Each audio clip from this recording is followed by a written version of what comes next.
is the Big O Show. Yeah. Big O, we told you we ain't playing no games, man. It's just surely probably Pablo, Culture, Lord Productions.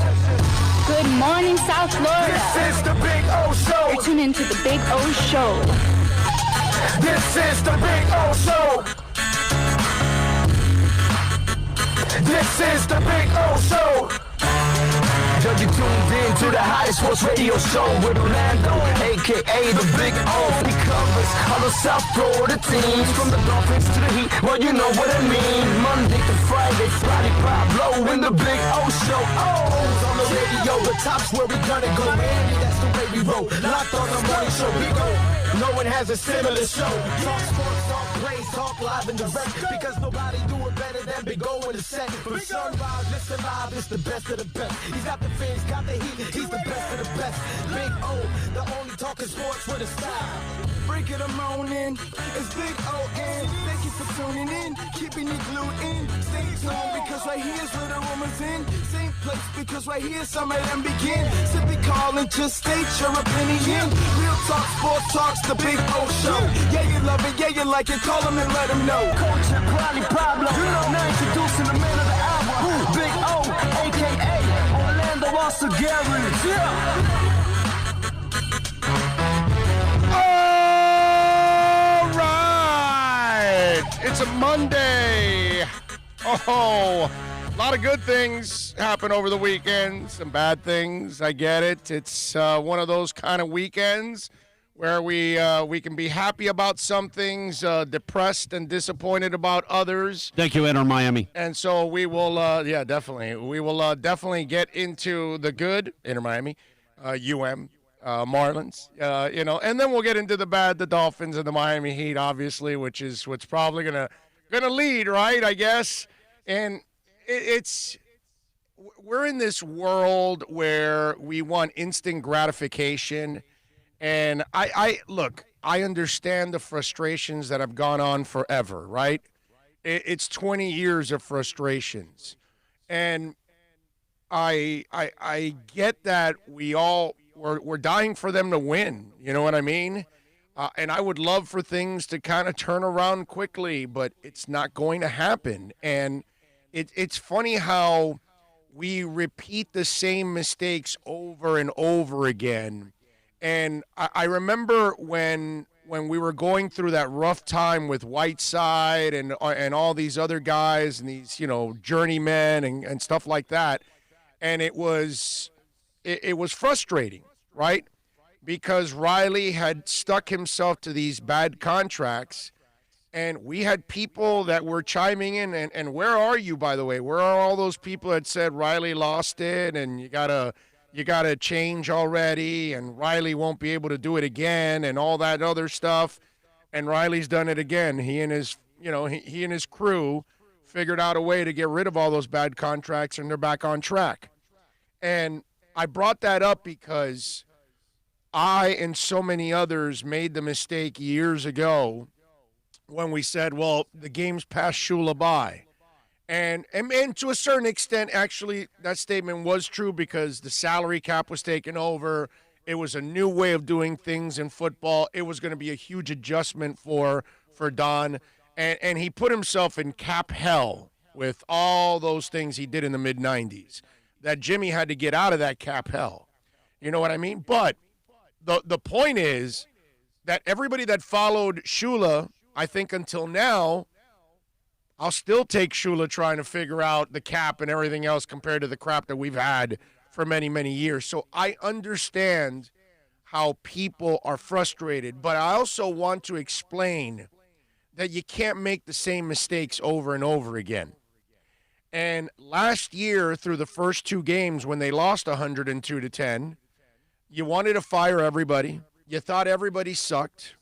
I was along with you guys about Nick Needham, and like, oh, my Lord, this guy's terrible. You know what I mean? The team was terrible. Oh, my Lord, Fitz isn't doing anything. All of those things. And then it started to turn around, and things got better, and players got better, and the team got better, and it got to the point where they started to have even success on the field. Not just success with individual players, not success with individual drives or specific quarters. No, they ended up winning games, the totality of games. And then they ended up 5-4 in their last 9 games. And so yesterday in the postgame show, I explained what's been going on, and you lost 102-10 in the first 2 weeks of the season last year. I'm not trying to justify losing, but you lost by 3 yesterday, and you played really bad. You made all kinds of mistakes, and you were right there. Preston Williams catches that ball. It's a touchdown. Bobby McCain covers center field like he's supposed to, and you stop a touchdown. You know, it just, there's so many things that went on in that game that easily could have turned around for Miami. And then last week against New England, the team that you lost in week 2 last year, 43-0, you were right there also. You cut it to 3 late in the game. So you weren't competitive at all the first 2 weeks of the season. Okay? And I had people on Twitter, like, I had some guy that said, well, they're watching the Seattle game. And he goes to me, well, Seattle looks so much better prepared and forceful with their defense, compared to Miami. And I looked at the guy. I mean, I looked at my Twitter page, and I said to the guy, "What's wrong with you, dude? They have a Hall of Fame quarterback. They have players that are established all throughout that lineup. They've been in, several of those players have been in the system for years. And meanwhile, the Dolphins they're really an expansion team. You may not want to hear that because we're in 2020 and they expanded in 66 of the other century. I understand all of that. But they tore it down to the bone. They got rid of everything pretty much. Okay? They even had to get rid of 2 players. That one was a trade that you could not pass up, and the other guy didn't want to be here. And those are 2 guys they wanted to keep and build on, but, okay, things happen. But, I mean, it's moronic to think that Miami is going to be Seattle. That's a culture that's been – why don't we compare the Phoenix Suns to the Heat now? I was going to continue with that with the guy. I was going to say, hey, next thing you're going to do is, compare the Suns to the Heat, which – if you're a sports writer in Phoenix and you try to compare the Suns to the Heat, you're an idiot. That's a culture that's been in place for 25 years and players and everything, and it's different. In Phoenix, they have no culture. They're now starting to implement that culture, and that's what we're starting to do here. And it doesn't happen overnight. Okay? I'm not trying to justify losing. I'm frustrated too. I want them to play better on defense. I want them to be better on offense. I want them to be better on special teams. I want everything to be better. But that's what I wanted at the beginning of last year too. And I waited and I was patient with it. And I let the process play out. And I'm glad that it's been like this because another example of this process, and I've just gone through it right now, Inter Miami CF. They start off the season 0-5. You compare 0-5 to the last 7 games, and it's not even close. They're 2-1-2 in their last 5 right now, currently, as it is. And I kept telling people also, expansion team, give it time. They've got to figure things out. The coach has got to figure things out. Yeah, what was it? My boys at one of the guys that they do Inter Miami talk on their TV channel on YouTube, and a couple of weeks ago they were, well, should we question the coach? And I was like, you can't question a coach that doesn't know his players yet. And this is what's going on with Brian Flores right now. He made massive turnover to this team again this year because they're in the process of rebuilding this team. So he's got to get to know everybody and see what their strengths and weaknesses are again. But as you can see, this year, they're a little bit better prepared to compete compared to last year when they weren't ready to compete. And again, can I give you a positive out of a negative? Because I seem to actually do that. There's been no offseason. And you're more competitive to start the year than you were last year with an entire offseason and a turnover. That's got to tell you already that they're making progress. But you've got to be smart enough to see through the trees. Okay? I get it. The forest is in the way, and it's hard to figure it out. But if you really focus and try to see through all the stuff that's going on, you will see a developing picture. When Inter was 0-5 and they were starting to play their next couple of games, I started to talk about their improvement. And even Dono and Fernando Fiore kind of looked at me a little oddballish, right? But then you watched, and now the wins started to come. The ties started to come, and they don't have their whole team yet. It's not even all settled. I mean, they just got one of their international players that has been here for 2 weeks, and now they just got Higuain, and he probably won't play against the Red Bulls on Wednesday, but probably on Sunday against Philadelphia. I think that might be his debut because he'd be through quarantine and everything. And so now you'll start to – and still, even when he gets there, that doesn't mean everything's solved. You still got to get a couple of games going and get the chemistry going. Same thing here. That's just patience, ladies and gentlemen. Don't freak out. Don't let some of the people in the media that got to stir it up and talk. And they were doing the same thing last year. And last year, I had to fight the world on tanking because they were never tanking. And everybody that wrote tanking was wrong. Everybody that talked about tanking on air was wrong. Okay? Do they come out more, all of them, and say, we overreacted last year? They're not. Okay, I'm not happy about 0-2 either. But I'm not going to sit here and say it's the end of the world and, oh, my Lord, nothing's working and the coach is terrible and the defense can't get it done and all that. And the new thing is now that the free agents haven't gotten the big sacks yet. Okay, first of all, let's get into that subject now about the free agents, okay? Because that's the other thing that's going on. This is a new team. Everybody's trying to figure out their roles. Now, last time I checked, the free agents that they signed weren't necessarily high-level sack guys. They're 5, 6, 7 sack guys. That's what they get a year. We're not talking about 10, 12, and 15. Okay? No Donalds, no Khalil Max. Nothing. No, we're not getting any of that. We're not trading for J.J. Watt healthy. Okay? No, we're not doing that. The guys that they traded, the guys that they signed are rotational guys. Okay? And I think Ogbach picked up like half a sack yesterday with Van Ginkel. And I want to see them pick up more sacks too. And they will. But none of these guys were picked up like they were going to pick up 12 or 15. Okay? So let's not make it sound like, these are incredible, like you're paying $20 million a year per guy or something. Some of these guys are going for like $6, $7, $8 million. That's not necessarily a ton of money. No upper echelon there. No, it's not. Okay?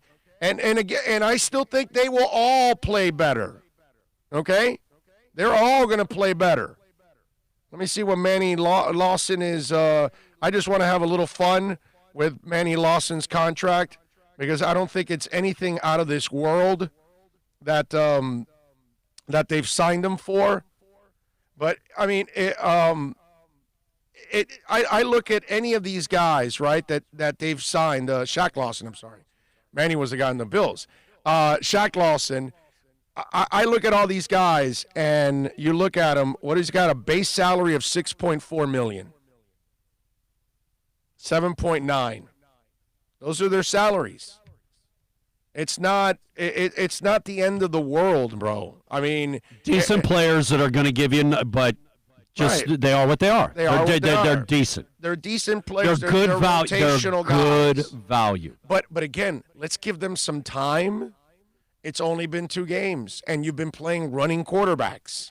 So your defensive line can't necessarily rush a guy all out. They've got to kind of do a discipline type thing because they got to be worried about the 2 guys that they face so far that they're going to tuck and run. Minshew, the guy you're going to face on Thursday, does not run at all. So that'll be an interesting one to see if you can, get some sacks there. Everything will develop. But all these sack guys, they're going to end up with 5, 6, 7, 8 sacks at the end of the year. They're not going to end up with 10, 12, and 15. You're not paying $15, $20, $25 million for elite sack guys. That's not what's going on here. Okay? I mean, Jadeveon Clowney, they offered 17, and he got like 4 or 5 last year, whatever. He didn't have a good year last year, but he averages like 8 or 9. He doesn't really get 12, 15, 20 sacks. And they pay him $17 million, not 6, 7, 8, 9, 10. That's, those are rotational guys. That's just what the salary is nowadays. A good rotational player in the NBA now is making $8, $10 million. Okay? Rotational player. Not an elite player, a rotational player.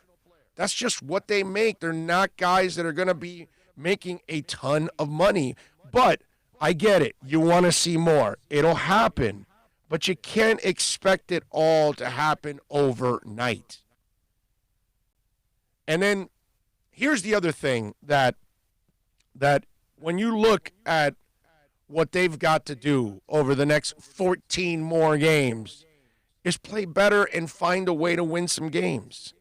And maybe in Jacksonville, they'll be able to do that. Jacksonville played pretty well this past week. Minshew's played all right. By the way, Agba has got a base salary of $3.7 million.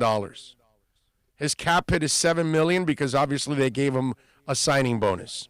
It's a 2-year contract. I mean, let's not make it sound like they're paying these guys a sick amount of money. They're not.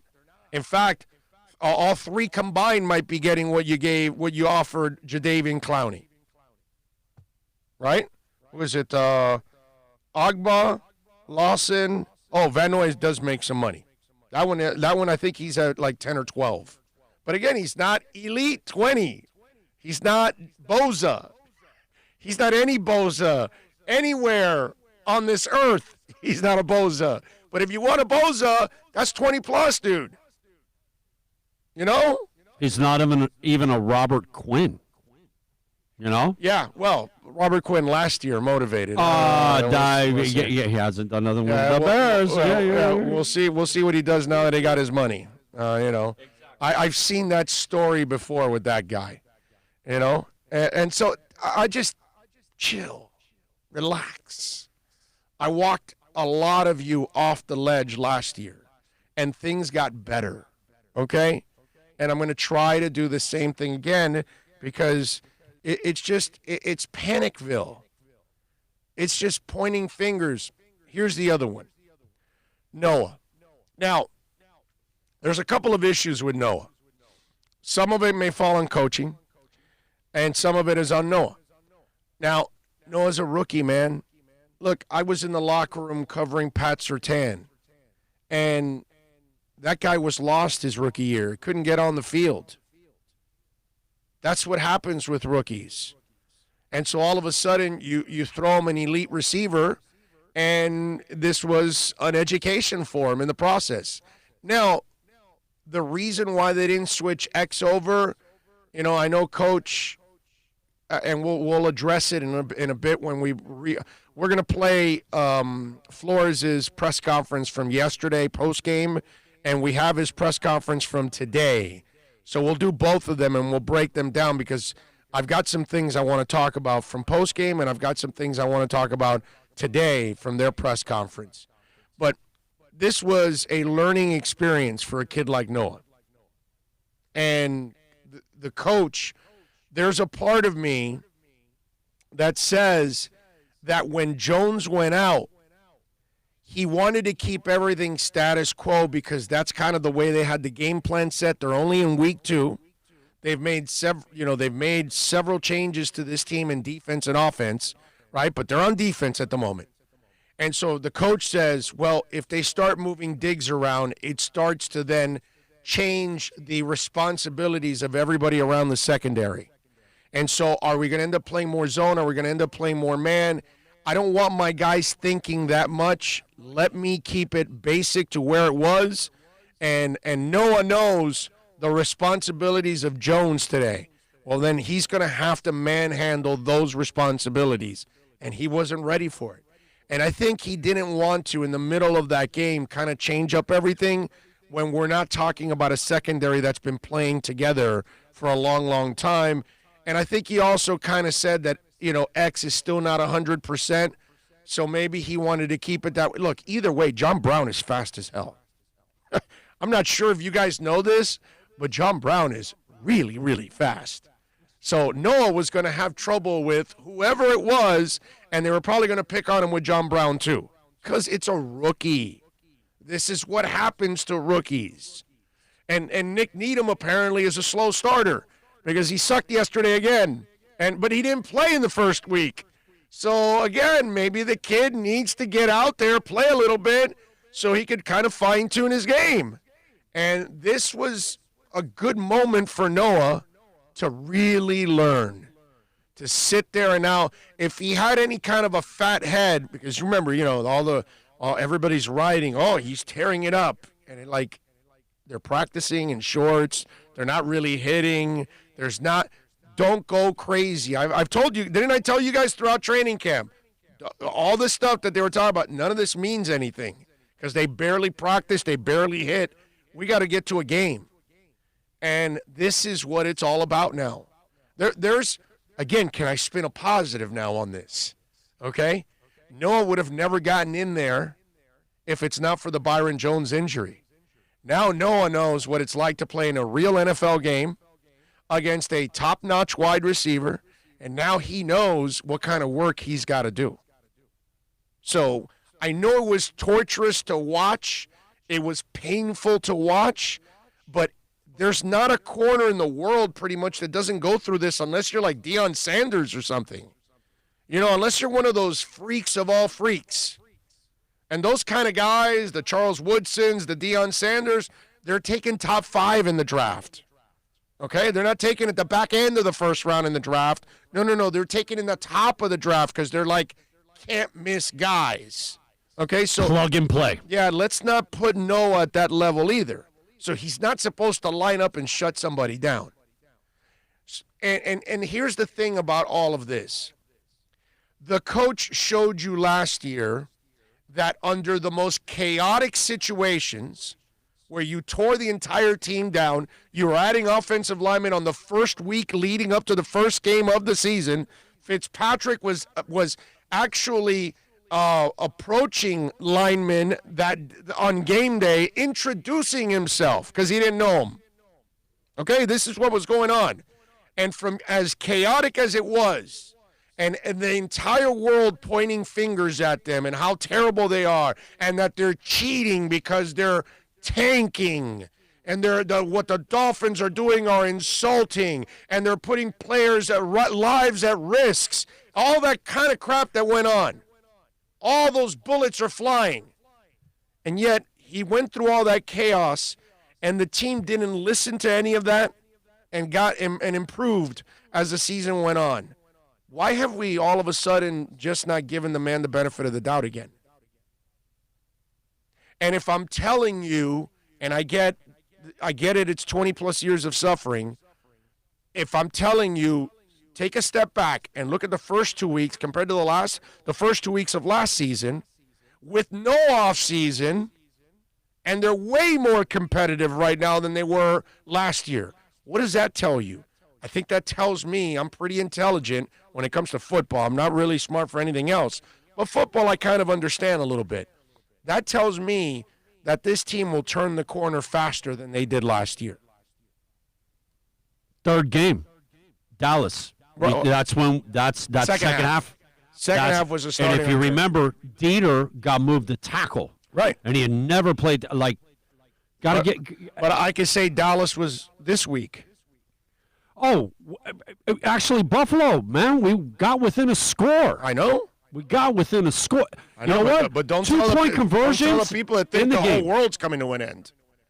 I mean, it's just, and that's why I say we're making the same mistakes over and over again now. Okay, we're now doing the same thing, and we're not giving the man the benefit of the doubt, like I did with Riley. Like some of you out there were pointing fingers. Oh, Riley's got to go. His time has passed. All those clowns have disappeared, right? It's like the idiots that used to say, "Oh, Spoke can't coach." Where are they? Where are they? None of them ever show up. Where are the people that wanted to fire Riley? They all disappear. Where are all the people that said tanking? They all disappear. I mean, I'm so used to this. Been doing this for 30 years, bro. I know how fans are.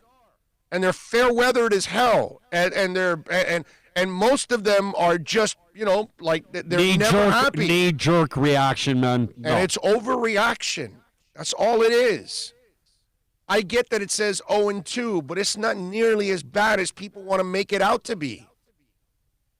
And I think this is a winnable game on Thursday. It's not a guarantee. Jags are doing all right. But the Dolphins aren't nearly as terrible as they were last year. Last year, it was hard to give them any kind of hope. This year, I'm just not going to do that. What was it last year? They lose 59-10, 43-0. Then they lose 31-6 to Dallas. Then they lose 30-10 to the Rams. But again, that was the Dallas game. We spotted 20 minutes of the game. You know what I mean? And from there, we played competitive. And they lost to Buffalo in Week 7 to drop to 0-6, 31-21. This year in Week 2, they lose by 3 points. And they had every opportunity to win that game. The Buffalo game, if you remember, the reception fumble.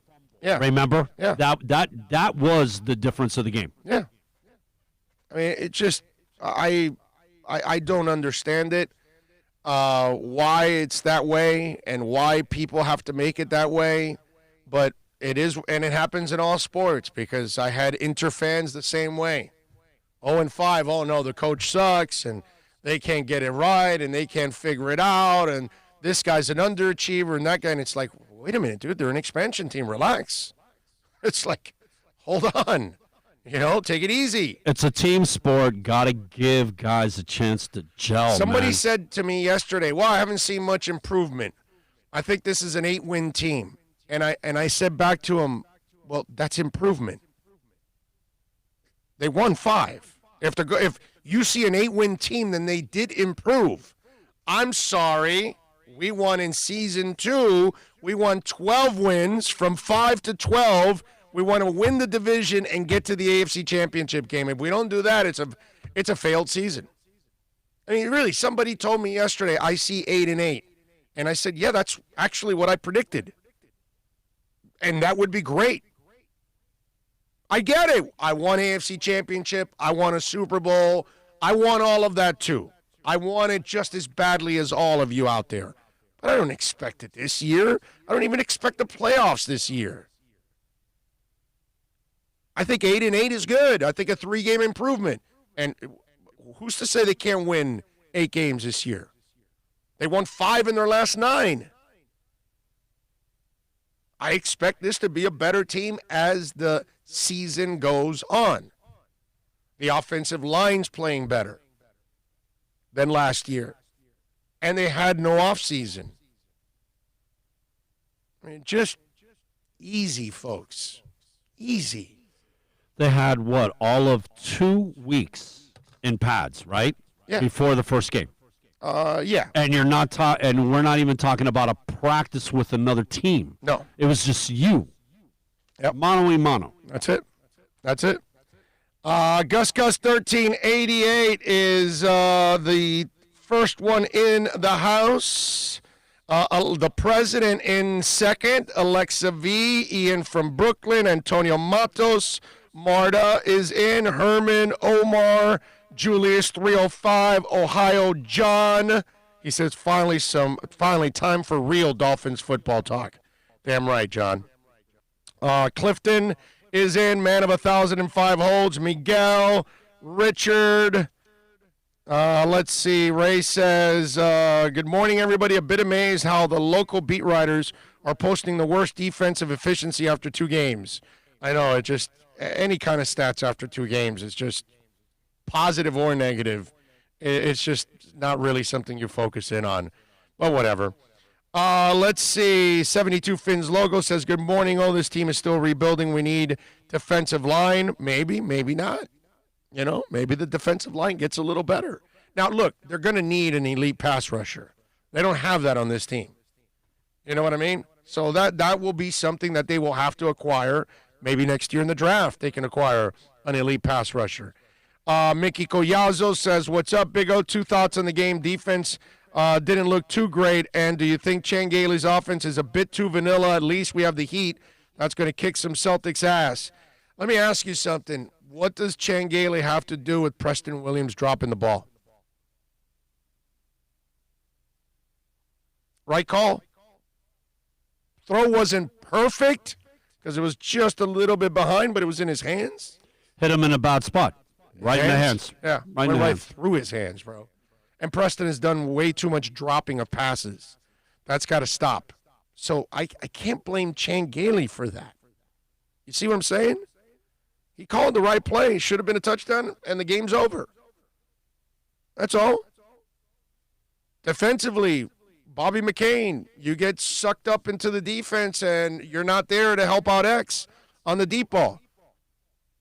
And you'll hear the X press conference, and God bless him, bro. He protected Bobby McCain. He didn't really, He fell on the sword. He fell a half sword because he kind of took a half blame for it when he really didn't deserve any of the blame for it. He let him go thinking that he had deep cover help because Bobby McCain is something called the free safety. He was supposed to be there. So, Mickey, I can't go blaming Chan Gailey when players screw up and he called the right play. You know what I mean? And that offense moved the ball. I mean, Fitz threw for 328 yards, 2 touchdowns, no interceptions. I mean, I don't know. His offense was pretty. And let me tell you, Myles Gaskins continues to run the ball really well. Myles Gaskins yesterday was 7 for 46. That's a pretty damn good clip. Last time I checked. Hey, that's like 6+ yards, right? That would be 7 times 6, 42. With 4, it's, yeah, exactly. Like 6.47, you know. He's the math expert. Right. I'm not. I'm an idiot, and I know it's 6 yards a carry. 6.6. I'm sorry. He went from 4.4 to 6 yards a carry. What's wrong with Chan Gailey's offense? Seriously. What's wrong with it?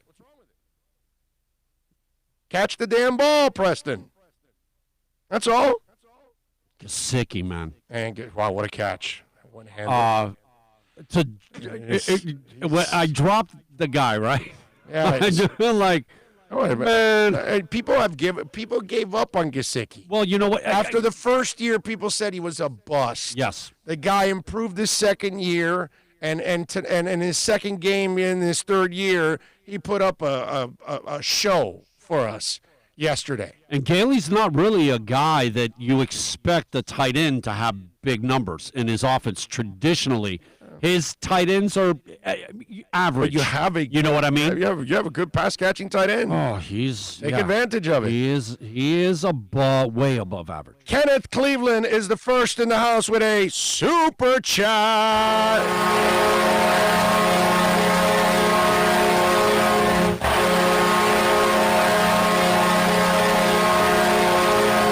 Thank you, Kenneth. Very kind of you. He says, good morning, Big O. Kenneth Cleveland is live from the Boom Boom Room in the VIP room. Hallie, Selma, Sophia, the Miami Hurricanes football team, and the new turnover chain. All there. I like it. I like it, Kenneth. Herman says, Big O, some people are so stupid. I read a guy on Twitter write that our D sucked because one Geno Smith had a perfect percentage against us. Wow, okay. You know, I mean, what are you going to do, bro? Richard says, Christian Wilkins is the best player in the Miami Dolphins, in my opinion. And people gave up on him early last year in his rookie year. And all he did was get better as the year went on. He's playing well now.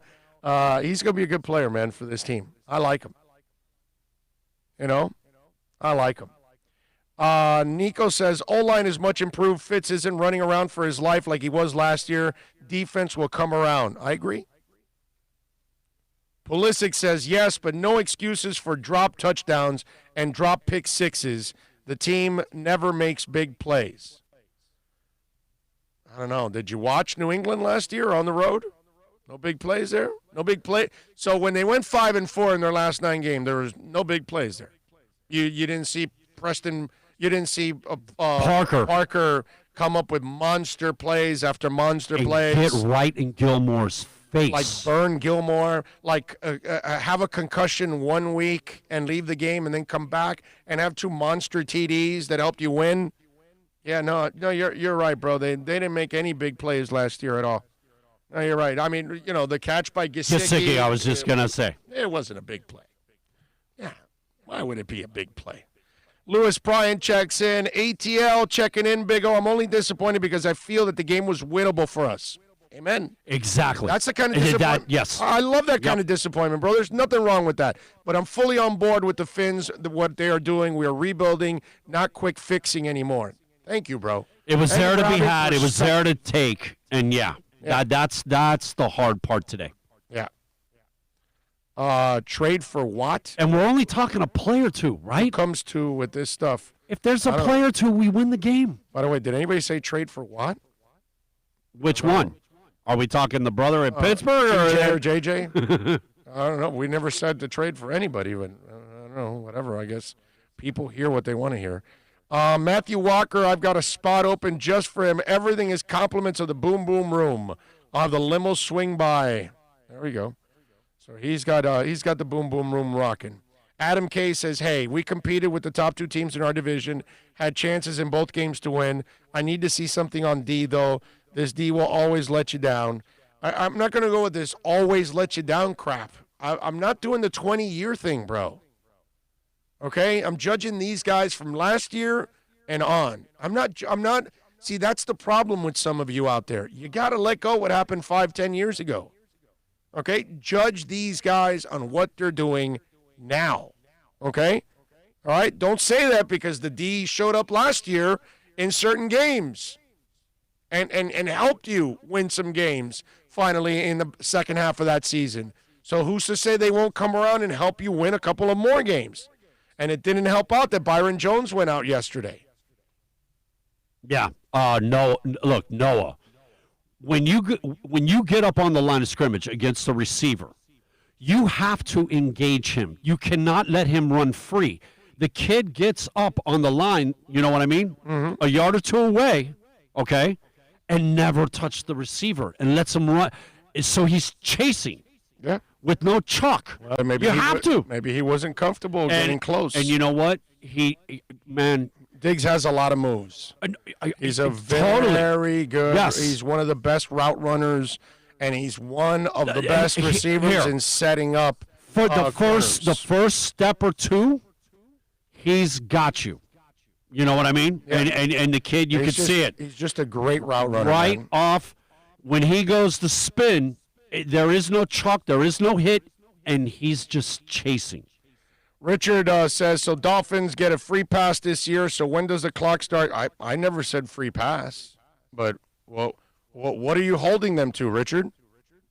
What's a free pass? I'm sorry, what are we freeing them from, Rich? I want to hear this one. You tell me, Richard, what are we freeing them from? What was your expectations? Were you thinking playoffs? Is that what you're saying? So they're not reaching your bloated expectations? What were you expecting? Tell me what you were expecting, Richard, that at 0-2 they can't achieve anymore. Please tell me that. I need to know why they're getting a pass this year, because nobody said a pass. I'm just saying, look at it realistically. So what was your expectations that you think they're getting a pass? Please tell me. Please answer now. I got to hear this one.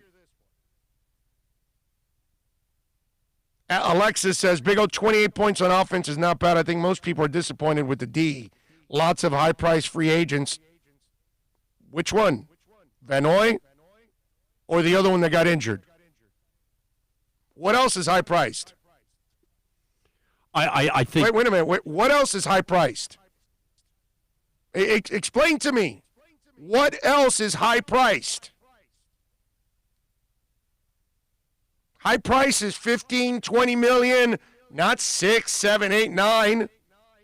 That's not high price. Anything under the 12 Yes. is average. It's not. It's a good player, rotational player. No great players. X is a great player. He got paid like it. He wasn't getting burned. Jones is a great player. Got paid like it. Got injured. Didn't play. And then it's Vanoy at $12 million or something. I mean, that's not. That's solid. Solid player. Yeah, that's it. That's not like you're paying a world of money for him or anything. That's no all-pro. I'm sorry. We're the high price guys. You make it sound like they've got $20 million players that are failing. I'm waiting. Richard, where's the answer, bro? What were you waiting for? Don't hide now. Now that you made the statement, let me hear it. What are we giving them a pass on? Richard, I want to hear it. Where are all the big price free agents that aren't showing up? You know what I think it is, though?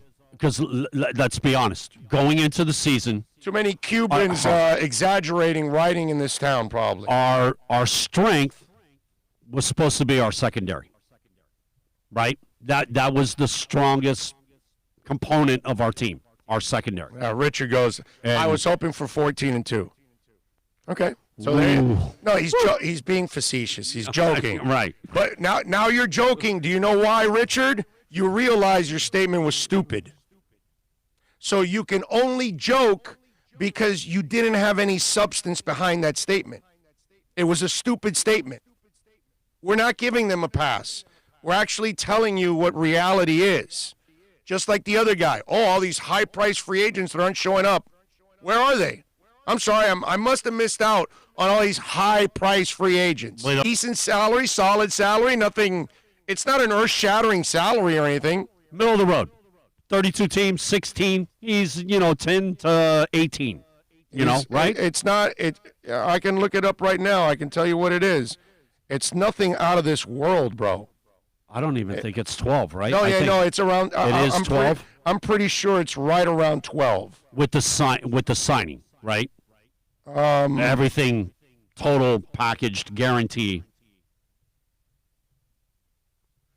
Was it 40?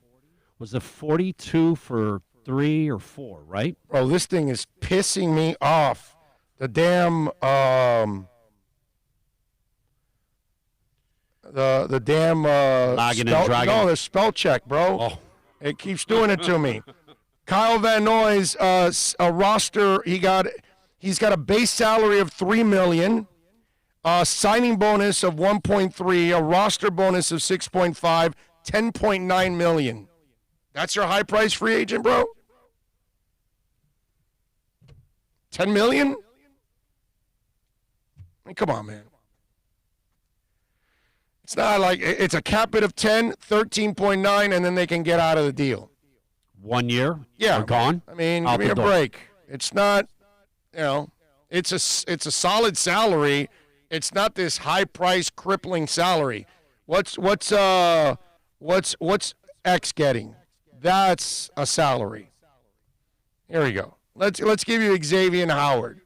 You want high price salary? 16, 18 a year. Yeah, easily that. Let me see. I'll get it for you here. Let me. Where is the damn Xavier Howard deal here? Here it is. Xavier Howard. Here we go. Cap hit. Look, his cap hit's not even that bad either. 13.2. It'll be 20 if they cut him. 13.5, 14.3, 13.4, 12.2. It actually does. It's actually not that high priced, actually. So Jones must have gotten a lot more. Let me see where Jones is at. I'll give you 76 for 5. Let's see. Byron is. Yeah, that's Byron was like 76. Yeah, see, 17.6, 16.1, 16.4, 16.2. That's big salary. So really, actually, let me rephrase that. The Miami Dolphins only have one big salary player. Uno. Oh, all these high-priced free agents failing. I think I told you when they signed all these deals that they were cap-friendly and they were easy to get out of, correct? I know some of you may not watch every day. Some of you didn't watch during the offseason when they made these signings. I kind of told you that these salaries weren't big salaries in the first place, and they were easy to get out of. Byron Jones is not. That's a whole different ballgame. You know, if you cut Byron Jones right now, you get a $41.5 million cap hit. Only. Next year it's 28.4, then it drops to 12.3, then 4.2, then 2.1 in his final year. Because again, that's because of the signing bonus. All these high-priced free agents. See, the problem is some of you just read some of these writers or you listen to some of the talking heads and then you allow them to create drama where there isn't drama. Because Lawson and all these guys, those aren't expensive salaries. They can get out of it. And contract smart. Most teams, we know the back end is where you get bit. And that's where you have cap. We're front, like we're taking it. It's like you said, there's $4 million on the back end of Byron. You got wiggle room. But it's like my boy Armando was writing today about, Agba, Van Noy, and Lawson, all big ticket free agents. You're paying Agba $3.7 million. Where's the big ticket free agent? Man, that's a special team guy. No, it's 3.7, right? That's special team. You cut him now, it's a cap hit of 7.5. Oh, my Lord, that's so crippling. Oh, these big ticket free agents. Shaq Lawson, a guy that you're paying $10.8 million completely if you cut him today. Cap hit and all. Everything. You're free and clear after 10.8. Yeah. Guy that has a $6.4 million base, 7.9 next year. That's major ticket salaries. I'm sorry, man. No, major ticket is, remember? It's Byron Jones. That's major. And Ndamukong Suh. Right. 19, 20 million. Tanny kill. Yes. The guy's off your roster, and you're still affected 2 years later. Yeah. I mean, it's just, again, it's you're dramatically blowing things up to a point that they don't need to be. And none of those guys that you got were going to be. Do you want me to bring up Van Noy's sack numbers? Does anybody want me to bring them up? Do we want to do that? Because, it's only 2 games, and some people think that Kyle Van Noy is supposed to get 40 sacks a year. Let me just, let me walk you through his sack numbers throughout his career, because some of you out there may be a little bit misled. Okay, are you ready? Since 2014, well, that was his rookie year. He only played 8 games. Didn't even start any of them. 0, 1, 0, 1, 5.5, 3.5. He had a career high 6.5 last year. So if he gets another 6 this year, it's kind of his number. 5, it's kind of his number. Agba, Lawson, They're going to do about the same thing, 5, 6, 7. That's what they are. That's why you got a rotation of 3 guys. That's kind of the idea. They're not big ticket free agents. I mean, listen, you can pay attention to whoever you want. You can allow them to over-dramatize everything and sensationalize it. If you want to do that, you go ahead and get suckered into it. We don't do that on this show, okay? If I call somebody out, like Dale Talon, it's because you're supposed to get called out and then you're supposed to get fired, okay? And that's because I gave you, Dale Talon, more than enough time to get it done. We have not given Greer and Flores enough time to get anything done. It's game 2 of the second season of a real rebuild, a complete rebuild. Not the stuff that Sperano and Philbin and Wanstead and all these guys did that they only took out a couple of pieces. They did the human Jenga, and they slipped out a couple of blocks, and they slipped in a couple of other blocks. And that's it, and it didn't work. No. This is a complete teardown. This is expansion. This is worse than expansion because they didn't choose to go half veteran, half young. No. They chose to go 80% young, very little veteran. So it's even harder to do what they're doing than expansion. They didn't seek any of as many veteran guys. They had to settle for some of them like, okay, quarterback, we can't throw a young guy in with this roster. So let's go give Fitz as the bridge guy for now. Certain things like that. It's Fitz and the safety we got from Cincinnati, right? Yeah. That's it. After that, everything's below 27, 26 years old. They add Vanoy. They don't add Khalil Mack. Okay? All right? Huge difference. Vanoy, Khalil Mack. Okay? Do you want me to pull up Khalil Mack? Because I'm wondering if people think that Vanoy's a big-ticket free agent, then what are they going to think about Khalil Mack? I mean, come on. So if you get him, that's different. Then he's supposed to get you 12, 15 sacks. He's supposed to intercept the ball a couple times. Maybe I got to demand from Khalil Mack to score a touchdown every year, at least one time. Yeah. Because he's Jason Taylor. Yeah. You understand? That's big ticket. We don't have a lot of that here. And they didn't plan on that. They got guys that they think will help groom the young guys, teach them how to be pros. Not that they are great players, because they're not. None of those guys are going to the Hall of Fame at all. Just solid, do their job. Big ticket free agents.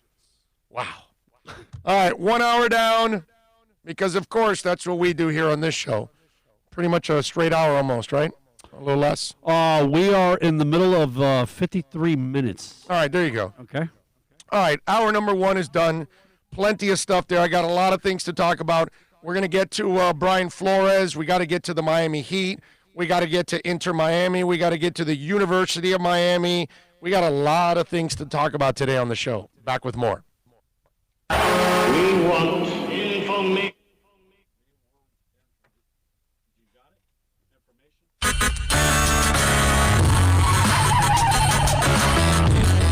Do you have information for us? Hey, it's Big O for all of your family dental needs. Please reach out to Moody S Dental. I've known Eric for a while, a big fan of our show. Call him at 305-821-0231. Whether it's you or your kids that need some dental help, whether it's implants, Invisaligns, they are the experts. Or if you're just looking to fill a cavity or clean your teeth, or maybe even get a crown, you are going to love the professionalism, the family-like atmosphere. And of course, when you talk about being clean, that's what it's all about in today's society. You are going to go to an extremely clean place. Go to MoodySDental.com. Go to the website. Follow them on Facebook, Instagram, and Twitter at Moody S Dental. Tell them that Big O sent you. 305-821-0231 or go to MoodySDental.com. Are you tired of watching the same old travel videos on the internet? Well, then check out MikeNoGoZones.com. a travel documentary that's breaking barriers. I go to the places that the media tells you to peer, where no one else dares to go.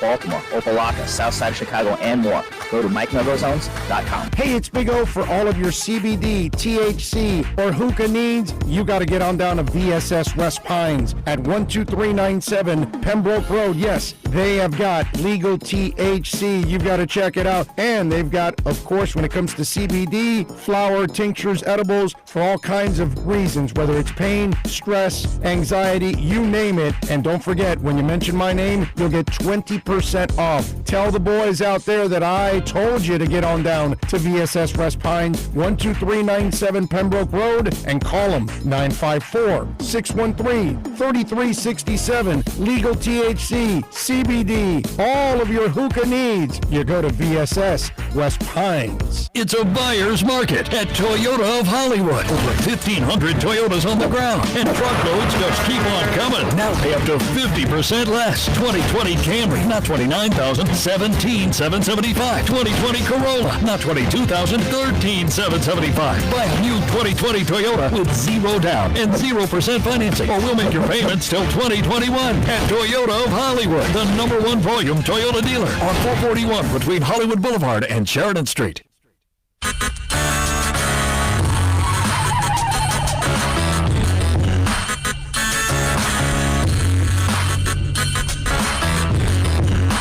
This is the Big O Show. This is the Big O Show. This is the Big O Show.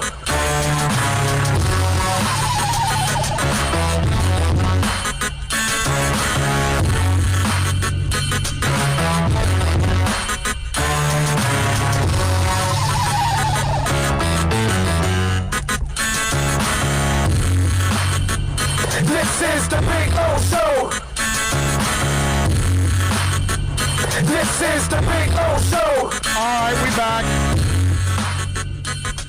Appreciate all of you watching and downloading the show, and make sure you subscribe. Make sure you like. Give us a little love on the show. Thank you very much. Ohio John gives us a little love on the Super Chat.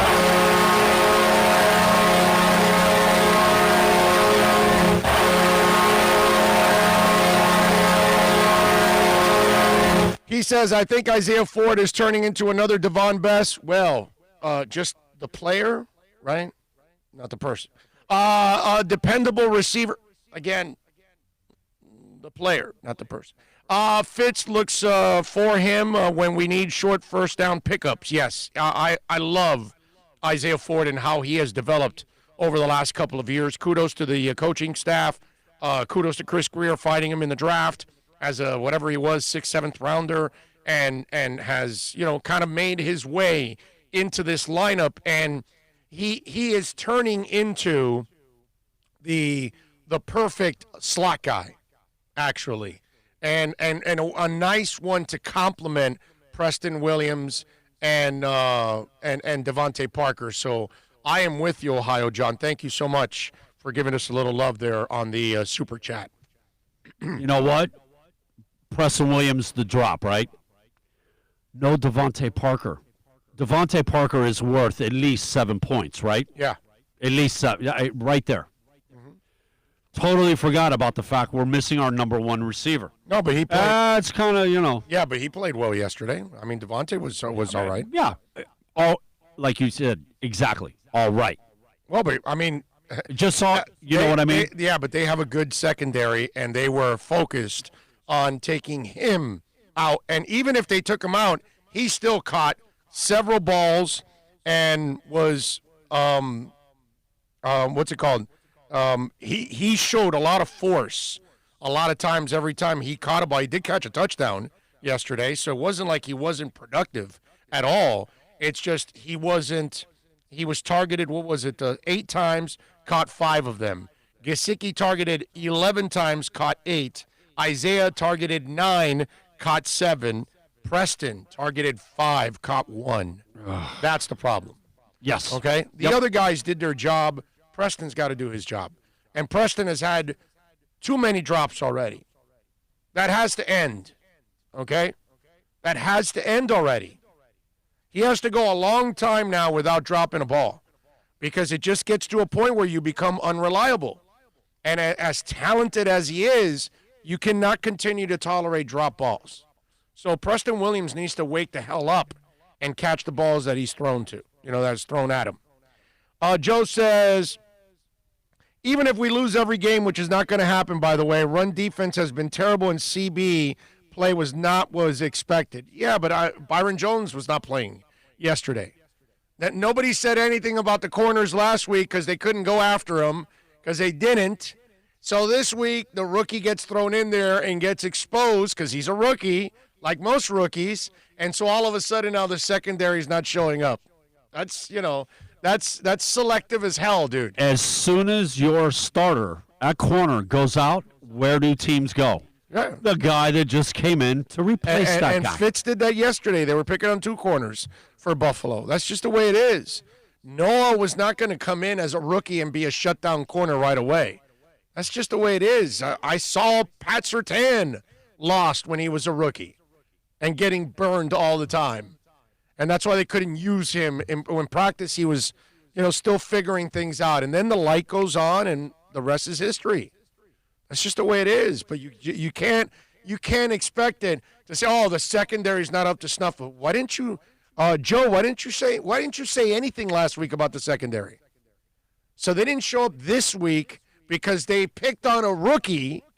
So that's why the secondary didn't show up. I mean that's what we're dealing with right there. Short-sighted Dolphin fans that can't actually call things the way it is. You just bitch to complain. That's all. That's it. It's just, let me complain about something. That way I feel like I'm part of the mix. Convenient. NorCal says, Flipper, I hit a 4-teamer to all that's good, but could have sent a nice super chat if the Vikings didn't suck. It's all good, NorCal, bro. Appreciate you watching and supporting. You don't have to send in there at all. I hope you're breathing okay, brother. Yeah. He's out there with the smoke. Brian Jones' game plan with Byron Jones on the field. He got injured, and he had to change that plan, period. Yeah, I just think he wasn't comfortable going too crazy and changing the plan in the middle of the game with that defense yet because people aren't comfortable yet. So I don't think he was ready to change so many things on the fly. All right, let's hear from Brian Flores. All right, let's do that. First of all, let's go through his press conference and the postgame show. We'll address his comments from the postgame, and then we're going to play after. We'll do today's press conference to kind of get a follow-up on everything that happened yesterday. But first, if you didn't hear Brian Flores' press conference after the game, after the 31-28 loss to the Bills, here it is. We didn't do enough to win the game. We had a chance during the fourth quarter. We made a couple plays, took a lead. But, just offensively, defensively, we couldn't finish the game. So, you got to finish in this league if you want to win the game. You got to finish the game off. So I think we played well in the third quarter, but nothing's more important than finishing in the fourth quarter. We didn't do a good enough job there. We had opportunities. We didn't take advantage. And, thankfully we got a quick turnaround. And, we'll be out there Thursday night to get back to it and try to play better. Adam? I wanted to get your thoughts on the performance of your secondary. Certainly when Byron went down, that didn't help, but some big chunk yards all night. Yeah, we struggled to cover them. Look, they got good receivers. We struggled to cover them. They got open. They had time to throw it. We get enough pressure on the quarterback, so I don't want to put it all on the coverage guys. It's a team game, so but it starts with me, and we got to do a better job of putting them in positions to cover them better. So we struggled there for sure. Josh? Hey, Flo, did you have another update on Byron Jones? He was only on for those first 3 plays. Yeah, so obviously he went out and didn't return. I don't have an update. Obviously he'll get in and get treatment, and we'll take a look at that this afternoon or this evening and tomorrow morning. But I don't have an update. Sorry, Josh. Omar? Flo, obviously with the linebacker issues, was this a game where you felt like Gesicki had to be a factor, and was he as involved because of play calling or just him getting open? He was getting open. If you can get open, we'll try to get you the ball, whether it's, tight ends, backs, receivers. He did a good job, throughout the game, and gave us some good plays, and we needed them. We just needed a few more today. But we'll go back to the drawing board and try to turn this thing around and play better on Thursday. Soften.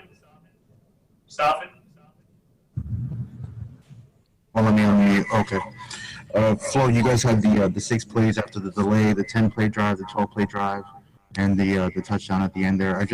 What can you say about Chan and Ryan being able to get the offense going there in the second half? I think at the end of the day, we didn't do enough to win the game as a team. We had some opportunities offensively, defensively, and special teams. Didn't take advantage. It just didn't do enough, especially against a good team. They got good players. They got good coaching. We made a few plays, but not enough. And it takes a team effort. So we got to play better offensively. We got to play better defensively. We got to play better really across the board. But they fought. They competed. It's hard to win in this league. And we need to play well for 60 minutes. Joe? Coach, looking at the shorts, it looks like they had, 5 long, distinct drives, 97, 84, 73, 75, 71. What surprises you most about what you're seeing when your defense is on the field? We got to play better across the board. Run game, pass defense, pressures. I think we made a couple stops there in the second half, and really even in the second quarter. We had it as a 17-10 game at halftime. We took the lead in the fourth quarter, so I thought we put ourselves in position to potentially win the game. And they're a good team. I mean, they got good players, so they made some plays, but it was a competitive game. We thought we had our opportunities, and we didn't take advantage of them. Al? Ryan, I'm wondering from your view, what did you see on the last touchdown that the Bills scored? And was it surprising to you that they were throwing the way they were when conventional wisdom might have been that they just keep running the ball to keep you burning your timeouts? Well, I mean, we got to cover better. That's my thoughts. We got to cover better than that, especially in the critical moments of the game. We don't know. We're on defense. We have to react. We don't know what they're going to do offensively. We don't guess that it's going to be a run. We can't do that, or else you're in trouble. If they pass it, I think that's kind of always been my thought process on that. So we got to cover it better. We got to play the run better. We got to do a lot of things better. I saw some things that were better throughout the game. I think there were some improvement in a few areas, but it wasn't enough, and we need to continue to make those improvements, and we'll try to do that this week. And thankfully, we get to play on we'll play a quick turnaround, and we'll play on Thursday. Armando? Coach, would you count Ryan Fitzpatrick's play as part of that improvement? What did you think of how he played? I think at the end of the day, we as a team didn't do enough. I'm sure he has some plays he wishes he had back. Same thing in the kicking game, same thing defensively, same thing as coaches. It's nobody likes to lose, so we'll just go back and we didn't play well enough. I guess that's the answer, Armando. We didn't play well enough. We didn't coach it well enough. We didn't play well enough really anywhere. So We had a chance, we didn't get it done. So I know there were some bright spots. I get that, but at the end of the day, we're here to we're here to win. And when you don't win, you're disappointed. All right, we'll take one more, Adam.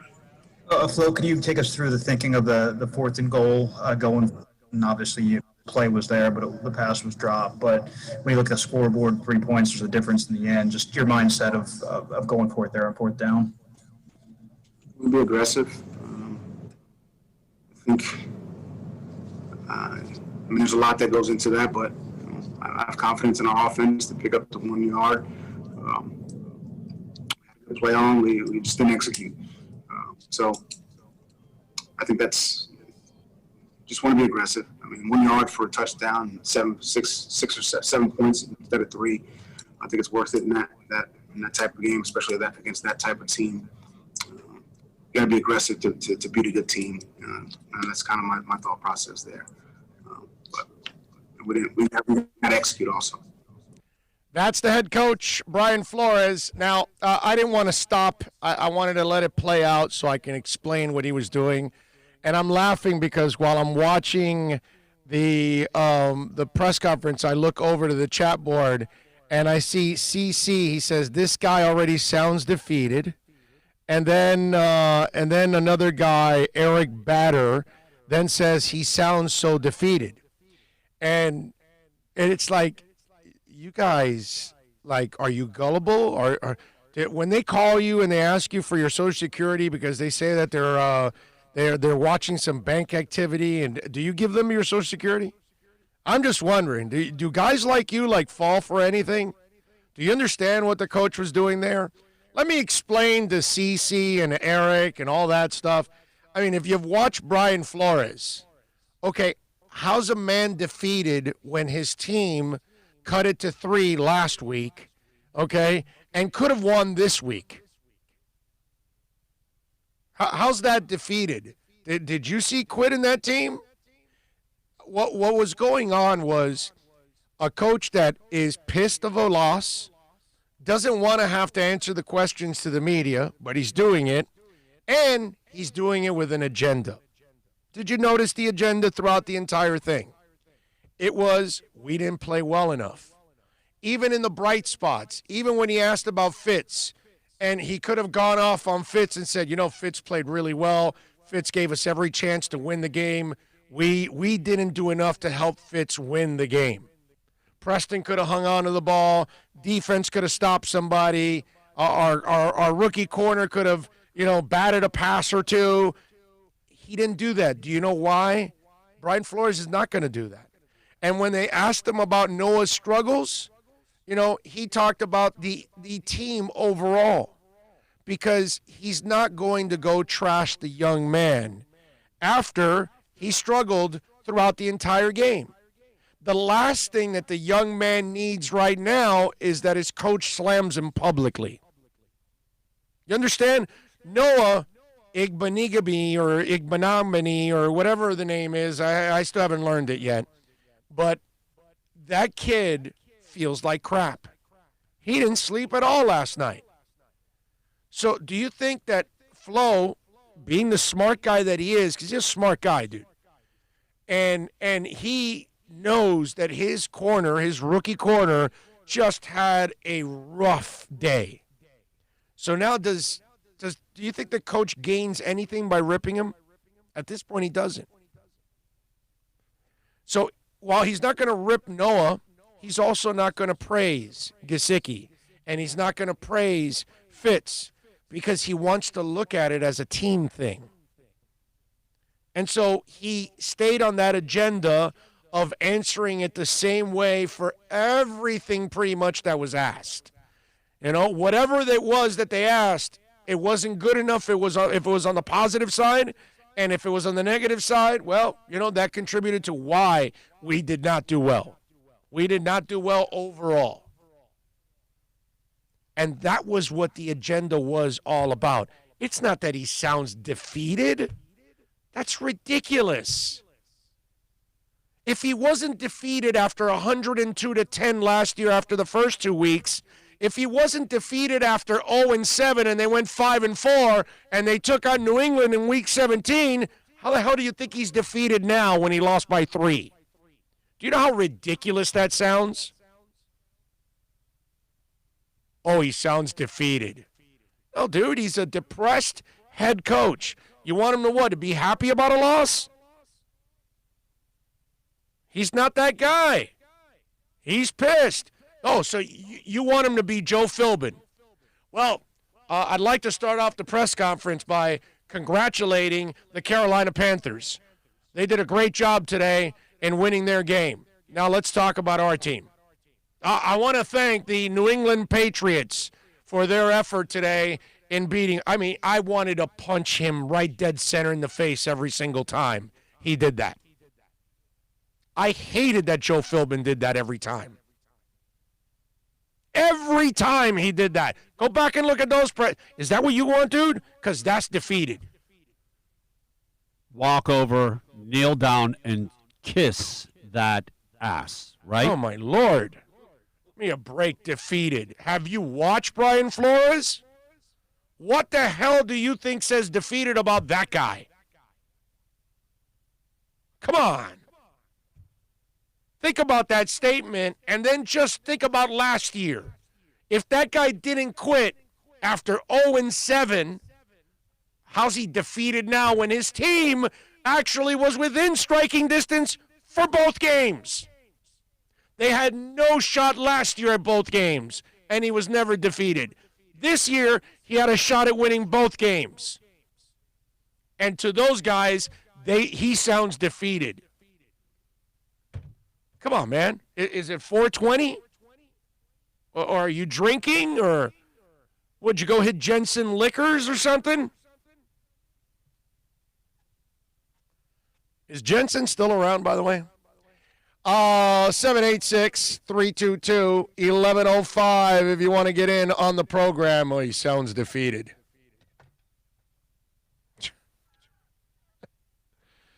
Oh, my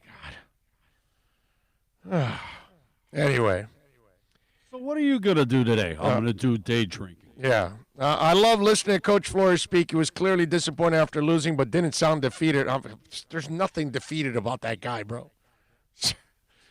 Oh, man.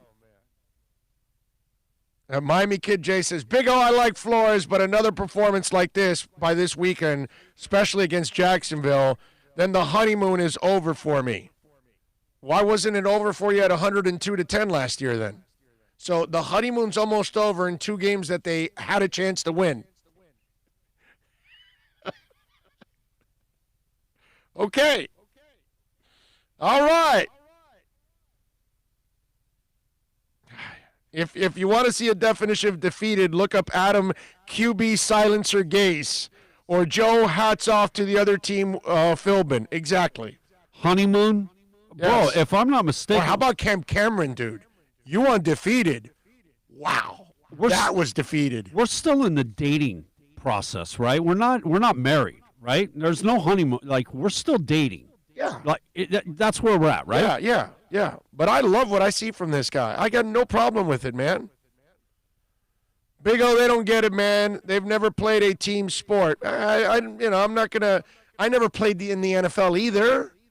You know, I played team sports, but at a much lower level. But that doesn't mean anything to me. It's just look at what's going on. Forget about having to play it or anything like that. Look at what's going on.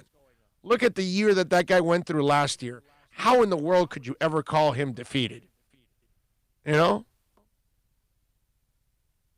I'm serious. It's just weird. The team looks much better than it did at the beginning of last year. I think people are upset, though, because we don't look as good as we did at the end of last year with better players. That's not true. They did some pretty good things on offense this week.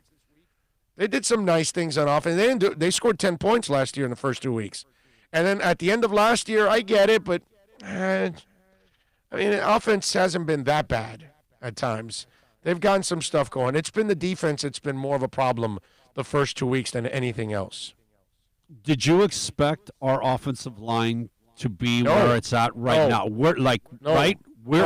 I would say that we are probably 2 sacks in 2 weeks. Look, we're about like 5 or 6 weeks progression. 5 or 6 weeks, They're 5 or 6 on games. pace for 16 sacks the year. Dude, you know who that is? That's Marino with quick release. Right, Marino used to have like 11, 13, 15, 18 sacks in a year. Yeah, quick release. Now, baby. obviously, the quick release helped the offensive line. We had some good offensive linemen, but the quick release helped. But these guys aren't allowing sacks. Cookie Vice giving us some love on the Super Chat.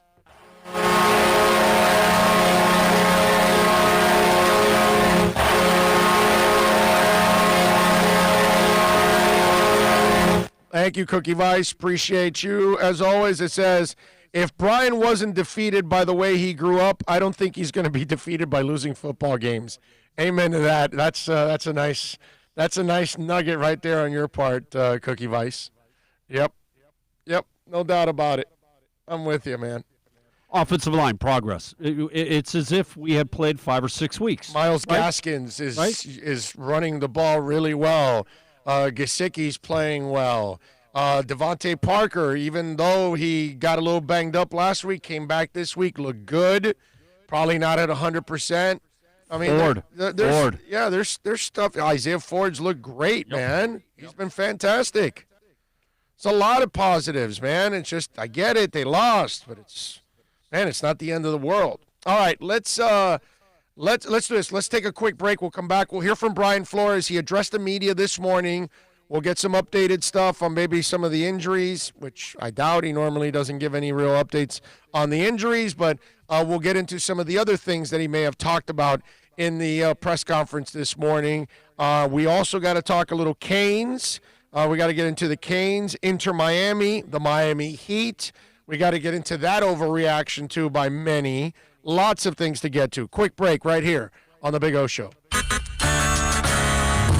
America's premium sport compact sedan is at Acura of Pembroke Pines, and this is how we do it. 2020 ILX, $199 a month, $199. And Acura of Pembroke Pines, the #1 volume Acura dealer. Hey, it's Big O for all of your family dental needs. Please reach out to Moody S Dental. I've known Eric for a while, a big fan of our show. Call him at 305-821-0231. Whether it's you or your kids that need some dental help, whether it's implants, Invisaligns, they are the experts. Or if you're just looking to fill a cavity or clean your teeth, or maybe even get a crown, you are going to love the professionalism, the family-like atmosphere. And of course, when you talk about being clean, that's what it's all about in today's society. You are going to go to an extremely clean place. Go to MoodySDental.com, go to the website, follow them on Facebook, Instagram, and Twitter at Moody S Dental. Tell them that Big O sent you. 305-821-0231, or go to MoodySDental.com.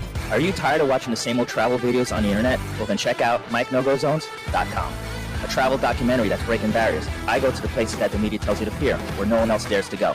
Baltimore, Opelika, South Side of Chicago, and more. Go to MikeNoGoZones.com. Hey, it's Big O for all of your CBD, THC, or hookah needs. You got to get on down to VSS West Pines at 12397 Pembroke Road. Yes, they have got legal THC. You've got to check it out. And they've got, of course, when it comes to CBD, flower, tinctures, edibles, for all kinds of reasons, whether it's pain, stress, anxiety, you name it. And don't forget, when you mention my name, you'll get 20% off. Tell the boys out there that I told you to get on down to VSS West Pines, 12397 Pembroke Road, and call them 954-613-3367. Legal THC, CBD, all of your hookah needs. You go to VSS West Pines.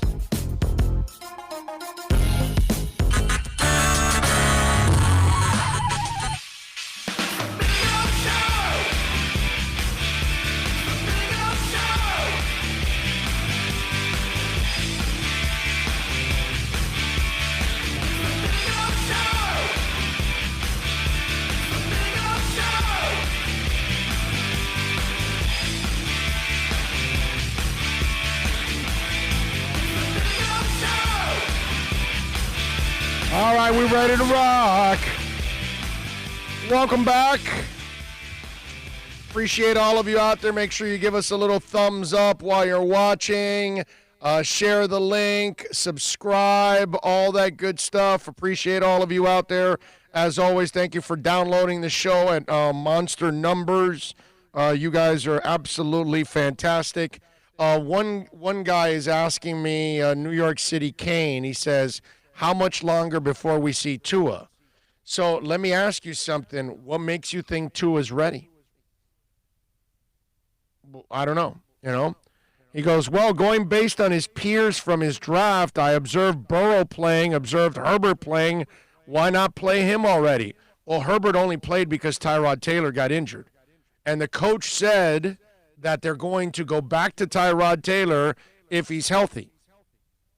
So Herbert's not really playing. He played out of necessity. Okay?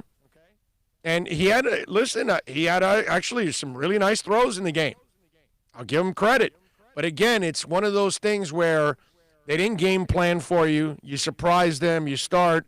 They don't know what you do, good or bad.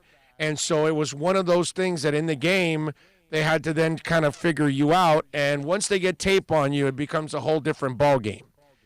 Joe Burrow is playing because it's Cincinnati, and they're idiots.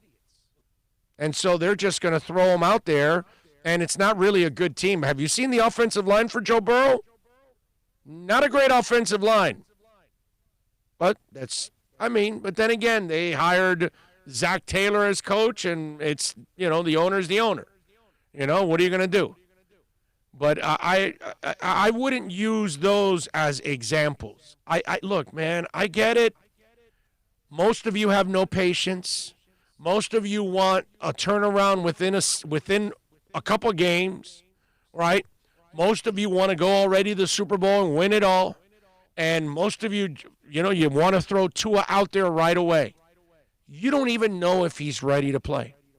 You have no idea. And here's the other thing. What did Fitz do this week to get benched? I'm missing it. Last week, he wasn't even at fault for 2 of the 3 interceptions. Now, if Fitz was playing the way he played at the beginning of last year when he got benched for Rosen, totally understand. Fitz is not playing bad. Fitz is not the problem. The defense is. So when you are mathematically ineligible for the playoffs, I think Tua plays at that time. So it's down the line in a perfect world. I think they want to give Tua an opportunity to really, get to see all these teams, get to see how Fitz prepares week in and week out, how there's adjustments going on in the game at halftime, how Fitz has to adjust to it, all those kind of things before they throw him out there. And I get it. You learn more by playing, not by sitting. I know the cliches, but this is not a great team right now.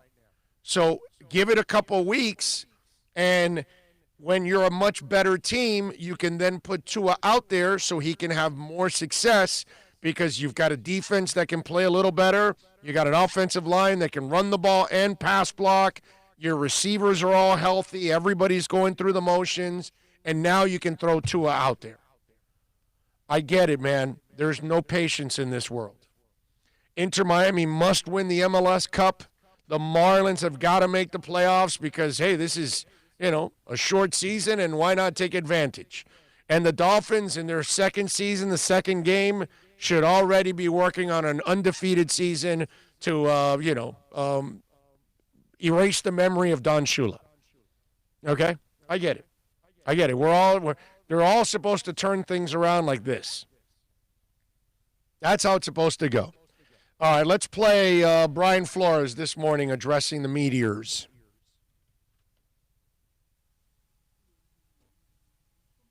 A short week, do you think that's kind of, I know physically it's tough, but a mental advantage after a loss to get right back to work and focus in on the next opponent? And number 2 is there anything specifically you tell a team when they're off to a slow start, when maybe the results aren't there at 0-2, but you want them to keep focused that it's a long season?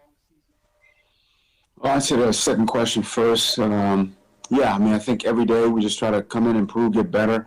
And if we continue to do those things, and the results will take care of themselves. That's always been my message. So, and that's the message to the team right now. As far as it being a short week, I think that's the case right now. So, we want to turn the page after a tough loss, and we have an opportunity to do that. But at the same time, it's we want to make the corrections from the game yesterday, and get focused on Jacksonville. They're a tough, competitive team. They're playing well, and this will be a tough game for us. So we've got to prepare for that in a short amount of time. Steve? Brian, where do the fixes need to begin on defense? Well, I mean, communication, run defense, pass defense. I mean, we got a lot of corrections to make. There were some bright spots, some improvement in a few areas, but too many big plays, and getting off the field on third down. And then look, there's critical moments in the game where we've got to make. There's plays to be made, communication that has to be made, and we've got to make them. We didn't do that yesterday. Adam? Brian, I was hoping I'd get an update on Byron Jones, and given the short week, does that lessen his, the chances of him playing on Thursday? He's in this morning. We'll just take a look at this. He ain't playing. Obviously, it's a quick turnaround, so he'd have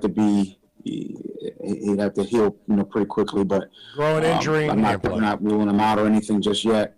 Just take a look and see how this goes the next couple of days, and then again, look, we're playing in 3 days, so let Jacksonville think he's going to play. No official update right now, Adam. Omar? I wanted to ask about Noah and the challenge that he had yesterday and the struggles that he had. I'm sure everybody struggled, but how do you hope that a young player responds to what he just faced and what he went through? Yeah, I mean, Noah's a mentally tough kid. I think playing against a receiver of that caliber, the entire day, after an injury, getting put in that position.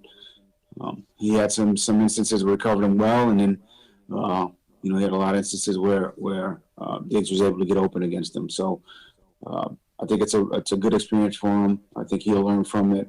I think just watching it, there's some things he could he could easily do better to put himself in a little bit better position.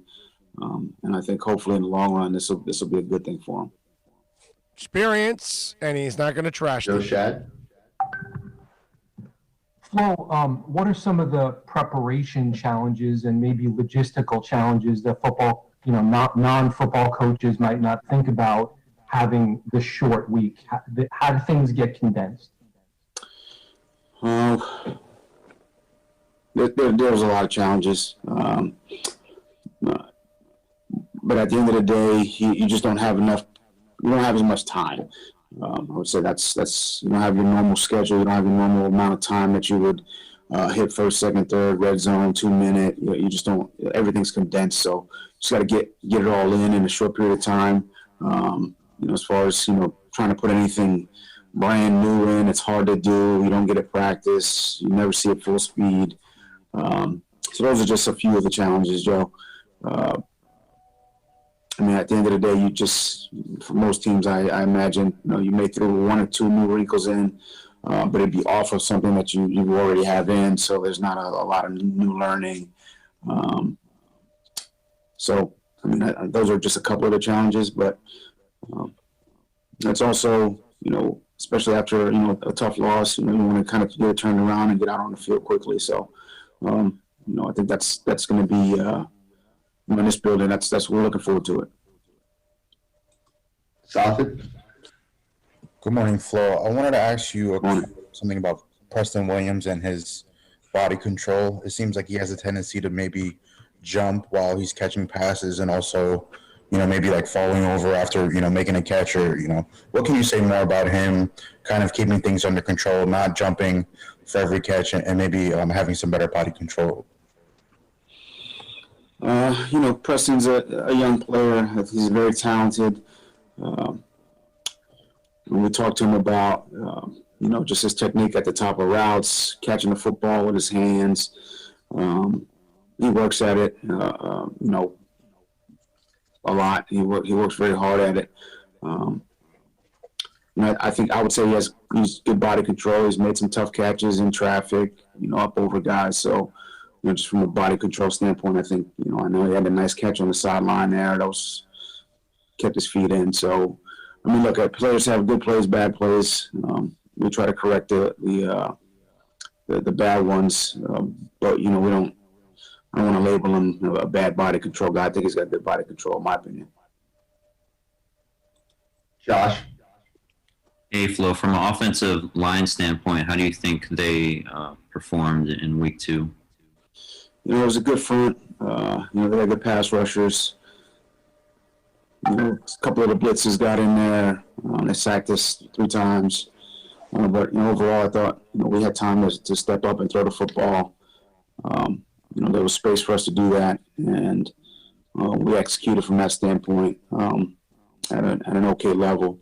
But again, we just got to continue to improve, get better. There's definitely some instances where there was probably a little bit too much pressure. We probably needed a little bit more time, especially in the critical moments of the game. So I thought we're making some strides, we're making some improvement, but at the same time, we can do it. We can be better. Hal? Hello, Brian. I wanted to ask you about your pass rush. What are you seeing out of your pass rushers thus far in these 2 games, and what needs to happen for it to improve? Yeah, I'm not enough. That'd be my answer to that. I think we got to do a better job, as a coaching staff, of putting them in position to rush players, better. right? Puts it at himself. They got to work their techniques, their fundamentals, and just rush better.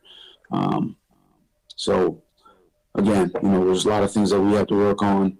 I would say that's, certainly at the top of the list. And, we'll continue to improve and get better.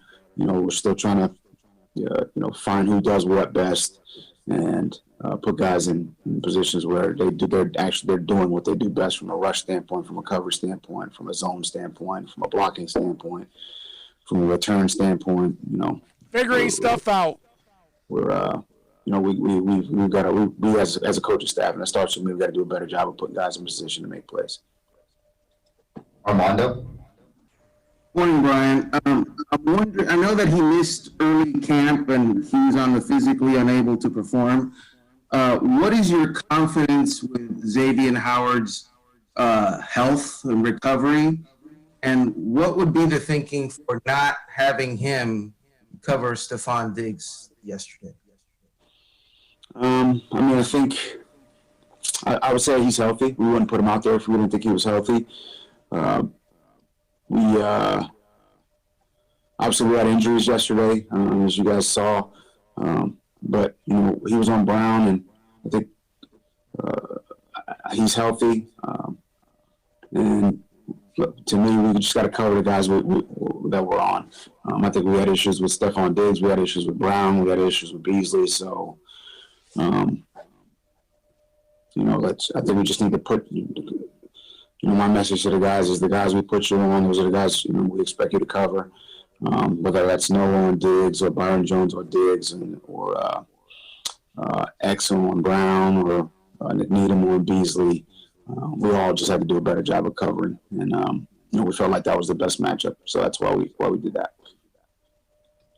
Let me stop there a second, because just to address that, because it's a fair question by Armando, really good question. Obviously, it's something that we all thought about. You know that John Brown ended up catching 4 for 82. So X is on him. And the kid gave up 8 for 153 with Stephon Diggs. So basically double the yards, double the receptions. It's It's not like X played like a great game either. And he's right. Beasley had 70 yards. Nobody really played well. To think that X was going to be the answer completely for Stephon Diggs, the coach will tell you he's healthy. I will tell you he's healthy, but he's not sharp. He's not X yet. Okay? And they tested him yesterday, and they were able to beat him at times. So that's the one thing that I would say that yesterday, I think because of the knee and because he's just coming back, I don't think they wanted to put the weight of the world also on X. And so it was a good way of maintaining everything the way you had it. And instead of moving things around, because think about this. If you then have to move X around, now you've got to move the rookie around.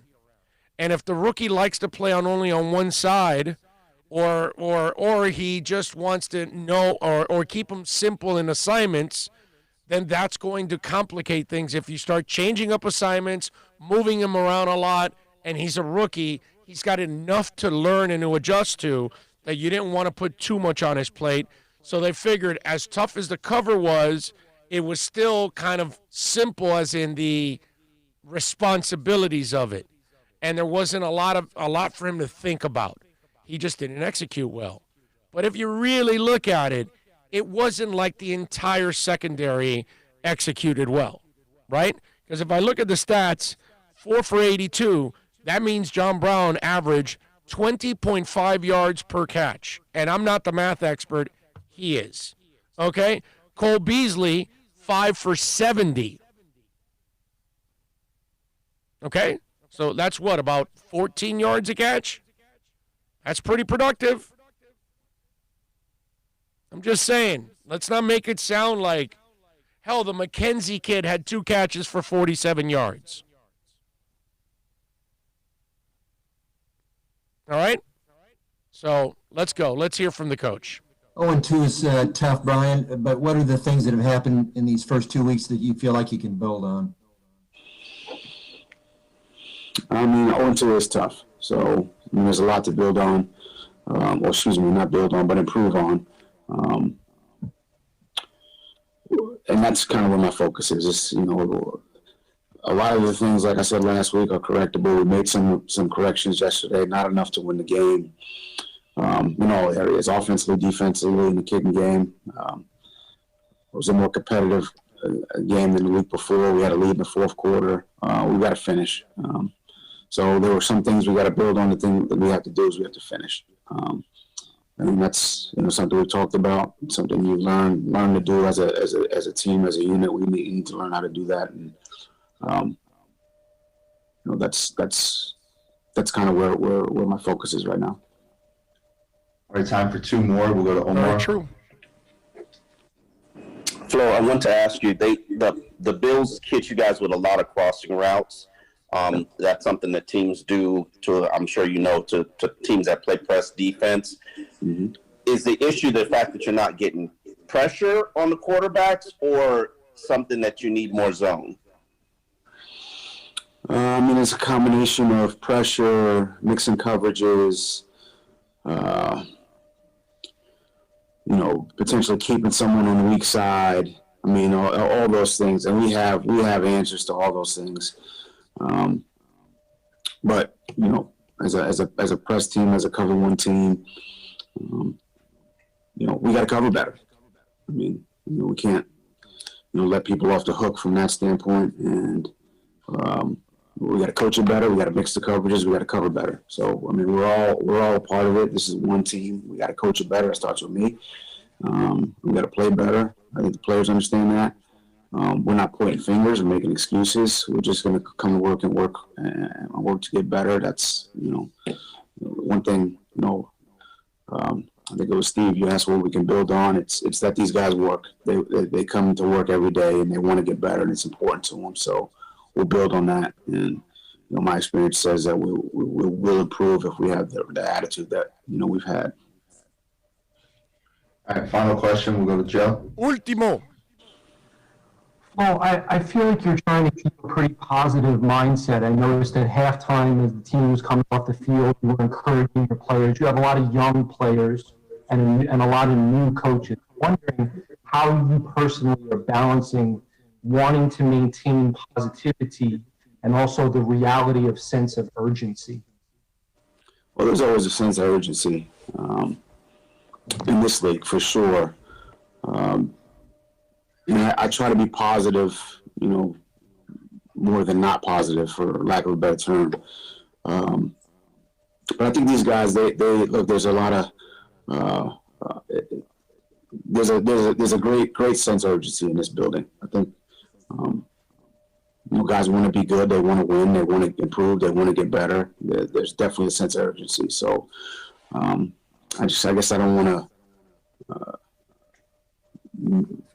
misconstrue positive encouragement with a lack of sense of urgency. I don't think anyone really feels that here.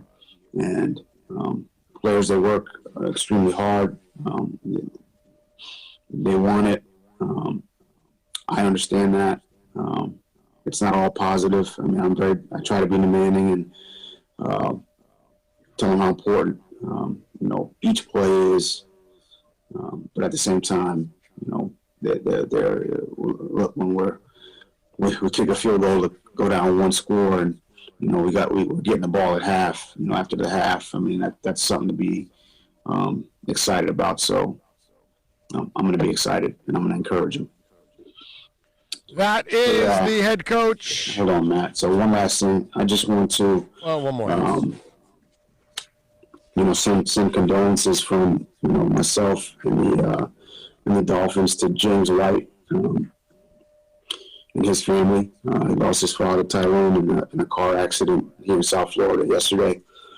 His mom's in critical condition.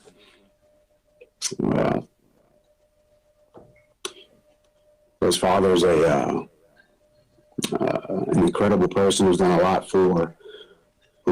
for a lot of young people in South Florida. James, Gio Bernard, along with a lot of other guys. He's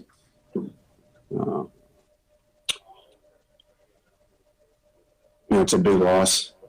You guys can write about all you want from a Dolphin standpoint, but I would just take a look at what his father Tyrone did for a lot of young kids in South Florida, and just want to send my condolences to James White and his family.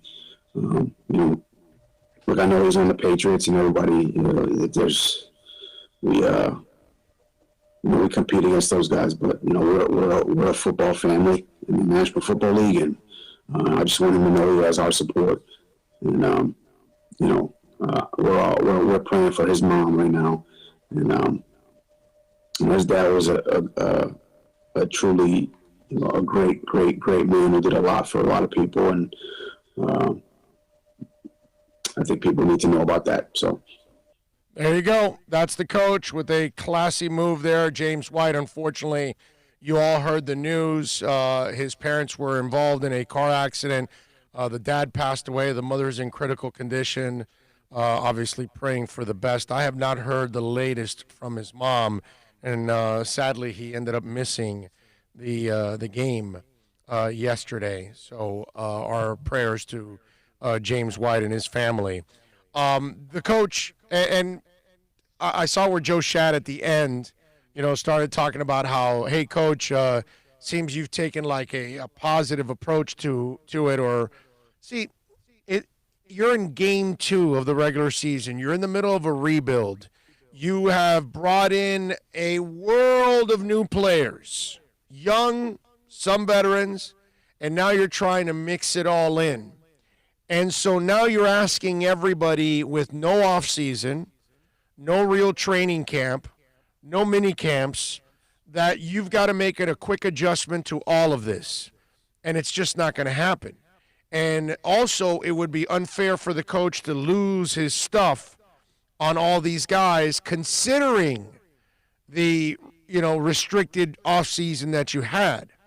And having said all that, like I said in the first hour, they've had no offseason, no mini camps, all that stuff, no preseason, and yet they've started the season better than they did last year. Yeah, both 0-2, but a very competitive 0-2, unlike the 0-2 where you weren't competitive at all.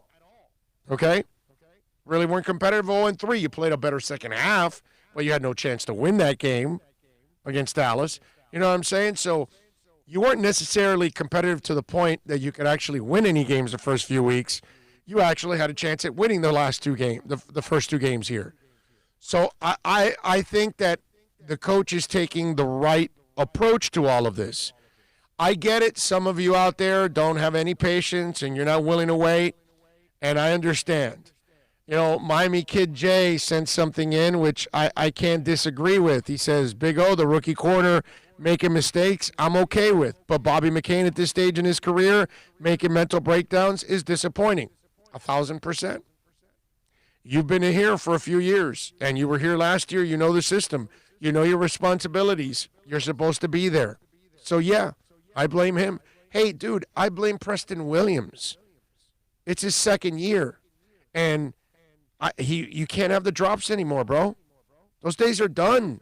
Now, if it's 35-7 and it's late fourth quarter and you're leading by a whole bunch of points and you drop a ball that's meaningless, doesn't mean much. But, you know, if they're throwing the ball to you with the game on the line, my man, this is what you get paid to do. You got to get it done. So it's not just a Bobby McCain thing. It's also a Preston Williams thing. Everybody's got to pick. It's what the coach says. Everybody's got to pick it up. Because if everybody did their part, you would have won both games. You'd be 2-0, not 0-2.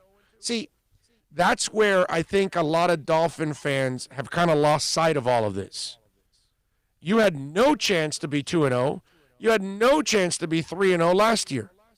You had no chance to be 4-0 last year. You had a chance to be 2-0. So you have made progress. You've gone from having no shot to now having a shot. That's why I kind of feel like you got a shot this Thursday. It's a short week for Jacksonville. It's a short week for Miami. It's not a long travel, so that's good. So it's not going to take your legs out flying to Seattle or anything like that. I think Miami has a chance. Well, again, let's just let it all play out, and then we'll figure it out. All right, it's 1 o'clock. Hour number 2 is done. We will get ready for hour number 3. We're going to hear from X. I want to hear from X. I want to hear from Noah. Had a short little presser for Noah, a couple questions, but it's good to get his thoughts on his first full outing, the way he played yesterday and his struggles with it, and we'll see how the young man also approached the questions and answered them. We'll have all of that for you and more when we come back. We still got to talk Canes. We still got to get into the Heat, a little Inter Miami, plenty of stuff to talk about right here on the Big O Show.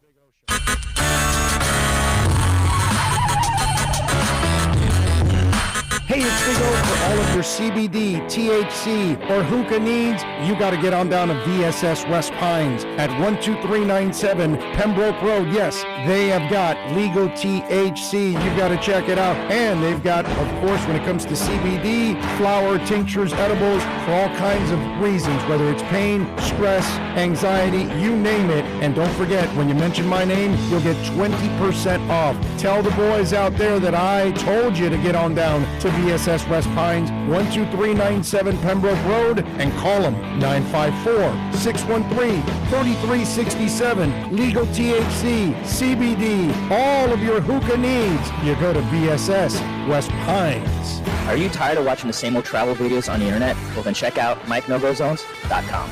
A travel documentary that's breaking barriers. I go to the places that the media tells you to peer, where no one else dares to go. Baltimore, Opelika, South Side of Chicago, and more. Go to MikeNoGoZones.com. Hey, it's Big O for EJD Construction. Listen, I've been telling you about Eric for a long time now. Custom home builder for additions, home remodeling. We're not talking about a handyman. Maybe you want to redo that man cave. We're not going to a lot of live sporting events. So you want to improve that experience in your man cave? Call them 305-433-4843. Tell them that Big O sent you and go to the Instagram page. You can see the before and after there. You'll be impressed. EJD_construction. Call them 305-433-4843 or go to the website ejdconstruction.com. America's premium sports sedan is at Acura of Pembroke Pines, and this is how we do it. TLX, $259 a month. $259 at Acura of Pembroke Pines, the #1 volume Acura dealer.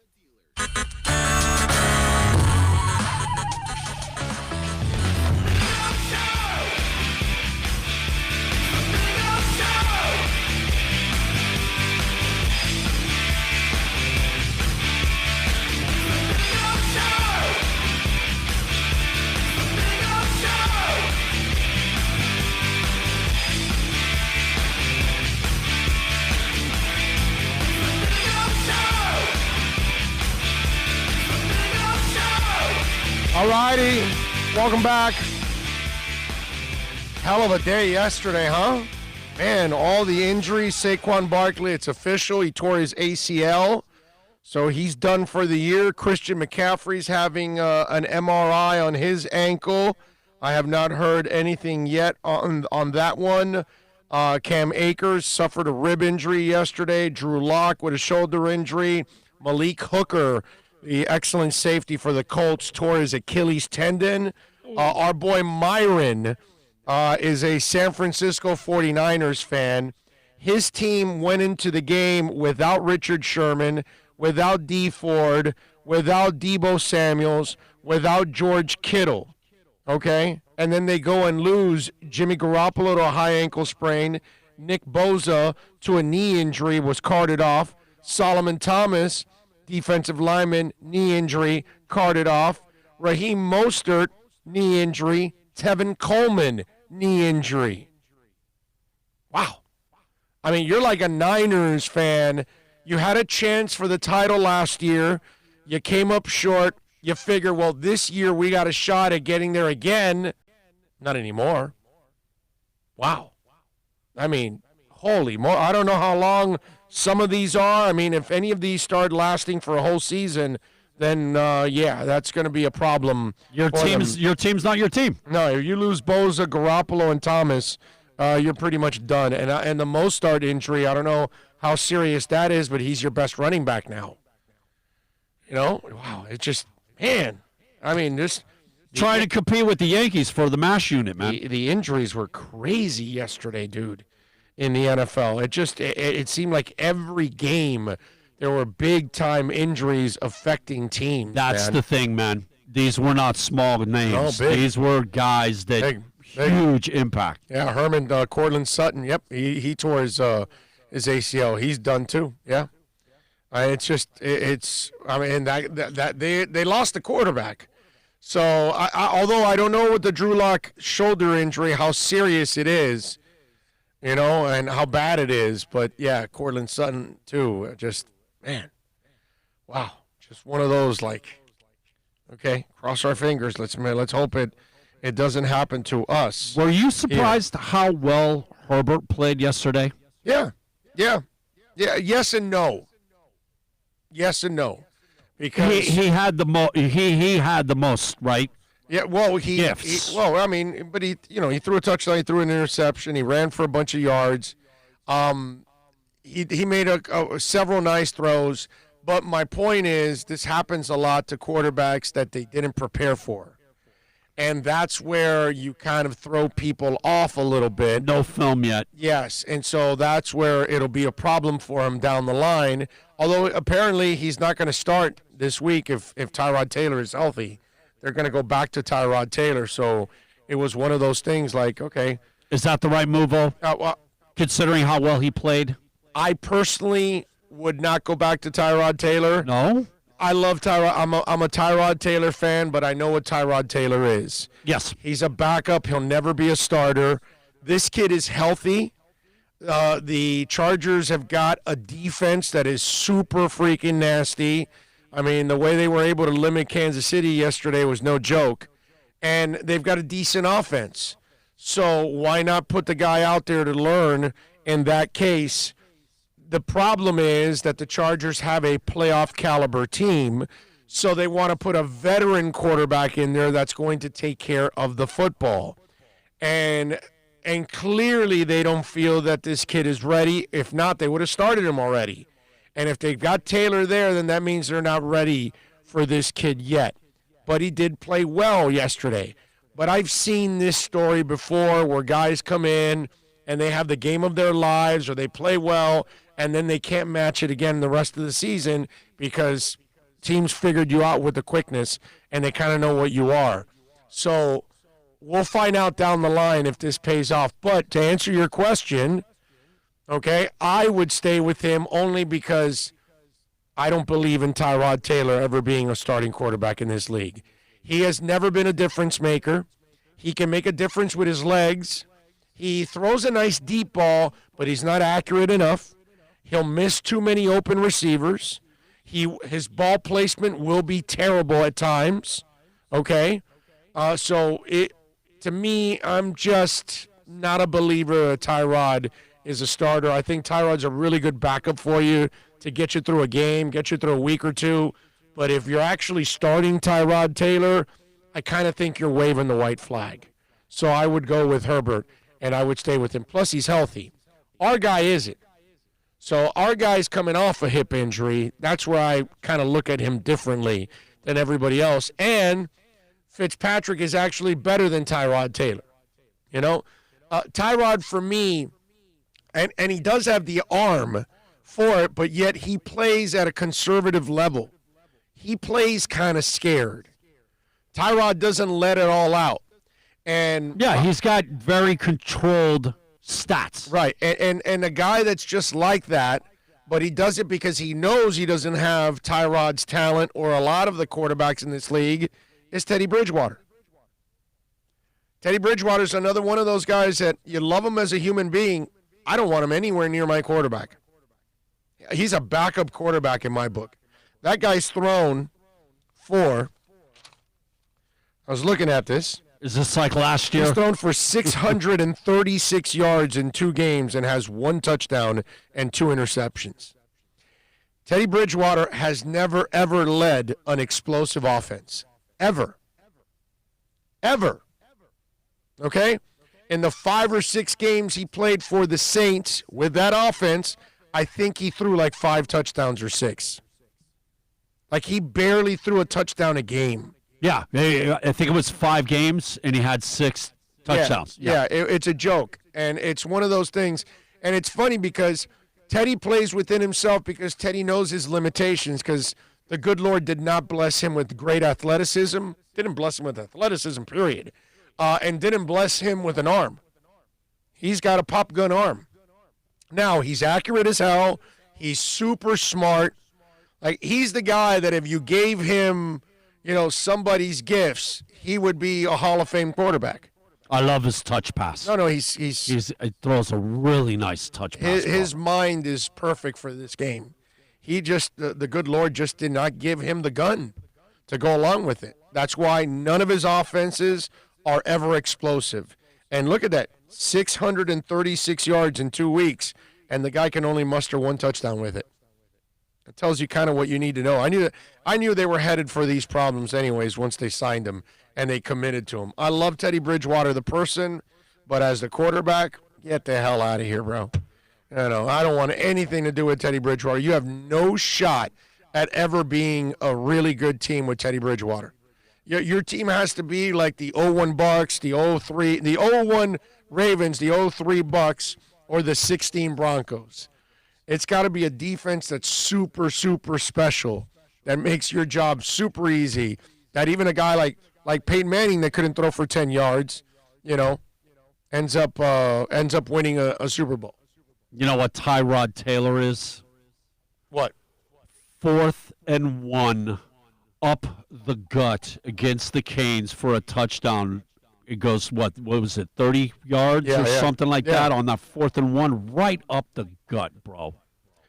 That was, Big O, do you see any difference in the level of play in the NFL this year with the absence of a preseason game and less hitting in training camp? It looks like the same to me, but I'm not an expert. Yeah, it's about the same. It's about the same.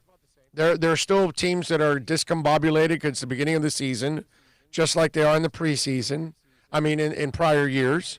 So, yeah, no, I don't see much of a difference. Unfortunately, this week we had all those injuries, but that's like freakish. I don't think it has anything to do with the offseason. I just think it's just a terrible, terrible, terrible, terrible week in the NFL.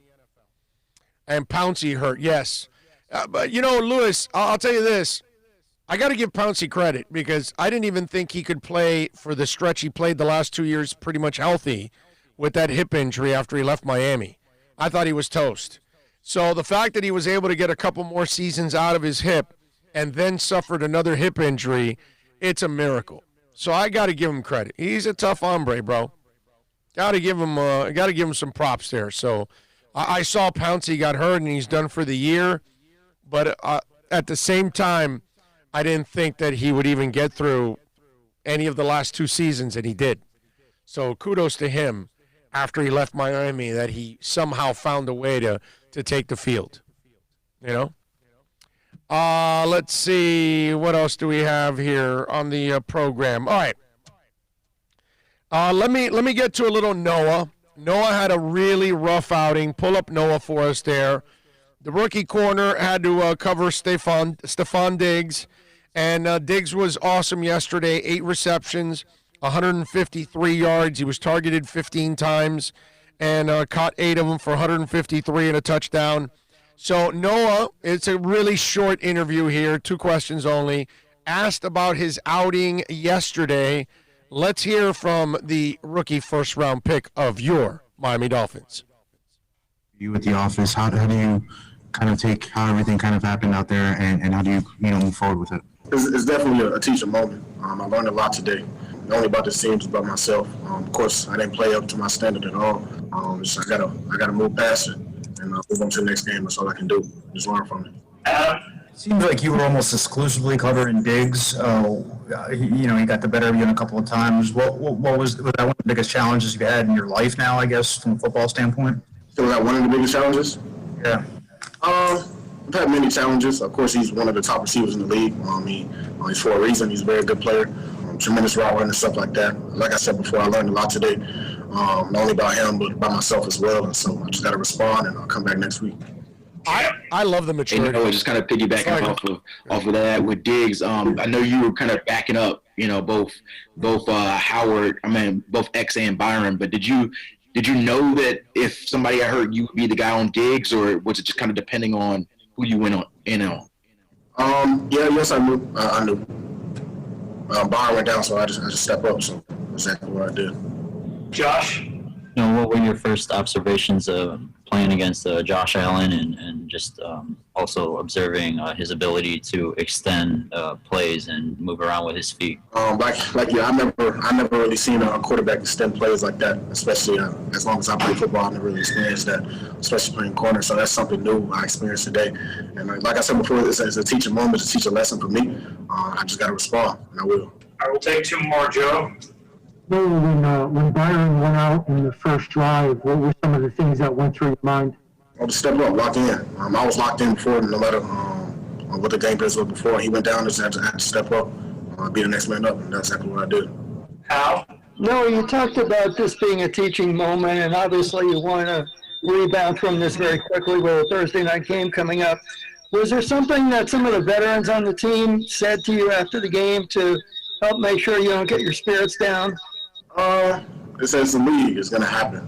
It happens to everybody. I hold myself to a high standard, so of course I didn't want that to happen. But it did happen. There's nothing I can do about it. I just got to move on as a man, and so that's what I'll do. I love it. I love it. I love it so much that I look forward to watching him play on Thursday. He didn't sound to me like a kid that was dejected. He sounded to me like a kid that was very confident in his ability, and that, listen, sometimes you got to chalk it up to somebody else and tip your hat and move on and turn the page and learn from it. And he knows it's a lesson that he's got to learn. Obviously, the players told him, yo, man, it's the league. It's going to happen. You're going to have your good days. You're going to have your bad days, and you got to forget about it. And what I love about what I heard from Noah there is it sounds to me like it's a guy that is not going to allow this to linger. Okay? We've seen them all sports. The guy that fails, and that failure, or the woman, if we want to go Ronda Rousey, the person that fails and then the failure affects them. And they're not the same person anymore. And they lose confidence. They lose the edge. They lose who they are. Did that sound to you like Noah? Didn't sound like it at all. And that's where, actually, in a twisted way, I'm glad it happened. It's got to happen at one point to all rookie corners pretty much.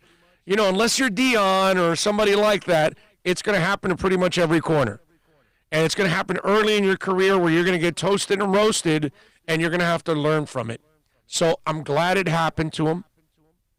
And now we get to see how he rebounds. Now we get to see if he's got the goods.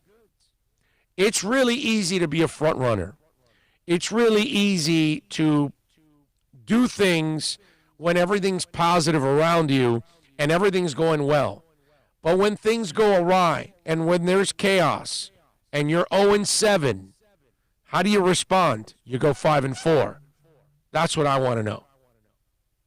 And so the Dolphins had a lot of players last year that were like Noah, that didn't care, that they were all in no matter what, week in and week out, saying that they're tanking, they're not trying, they're quitting, all that stuff. None of them believed it.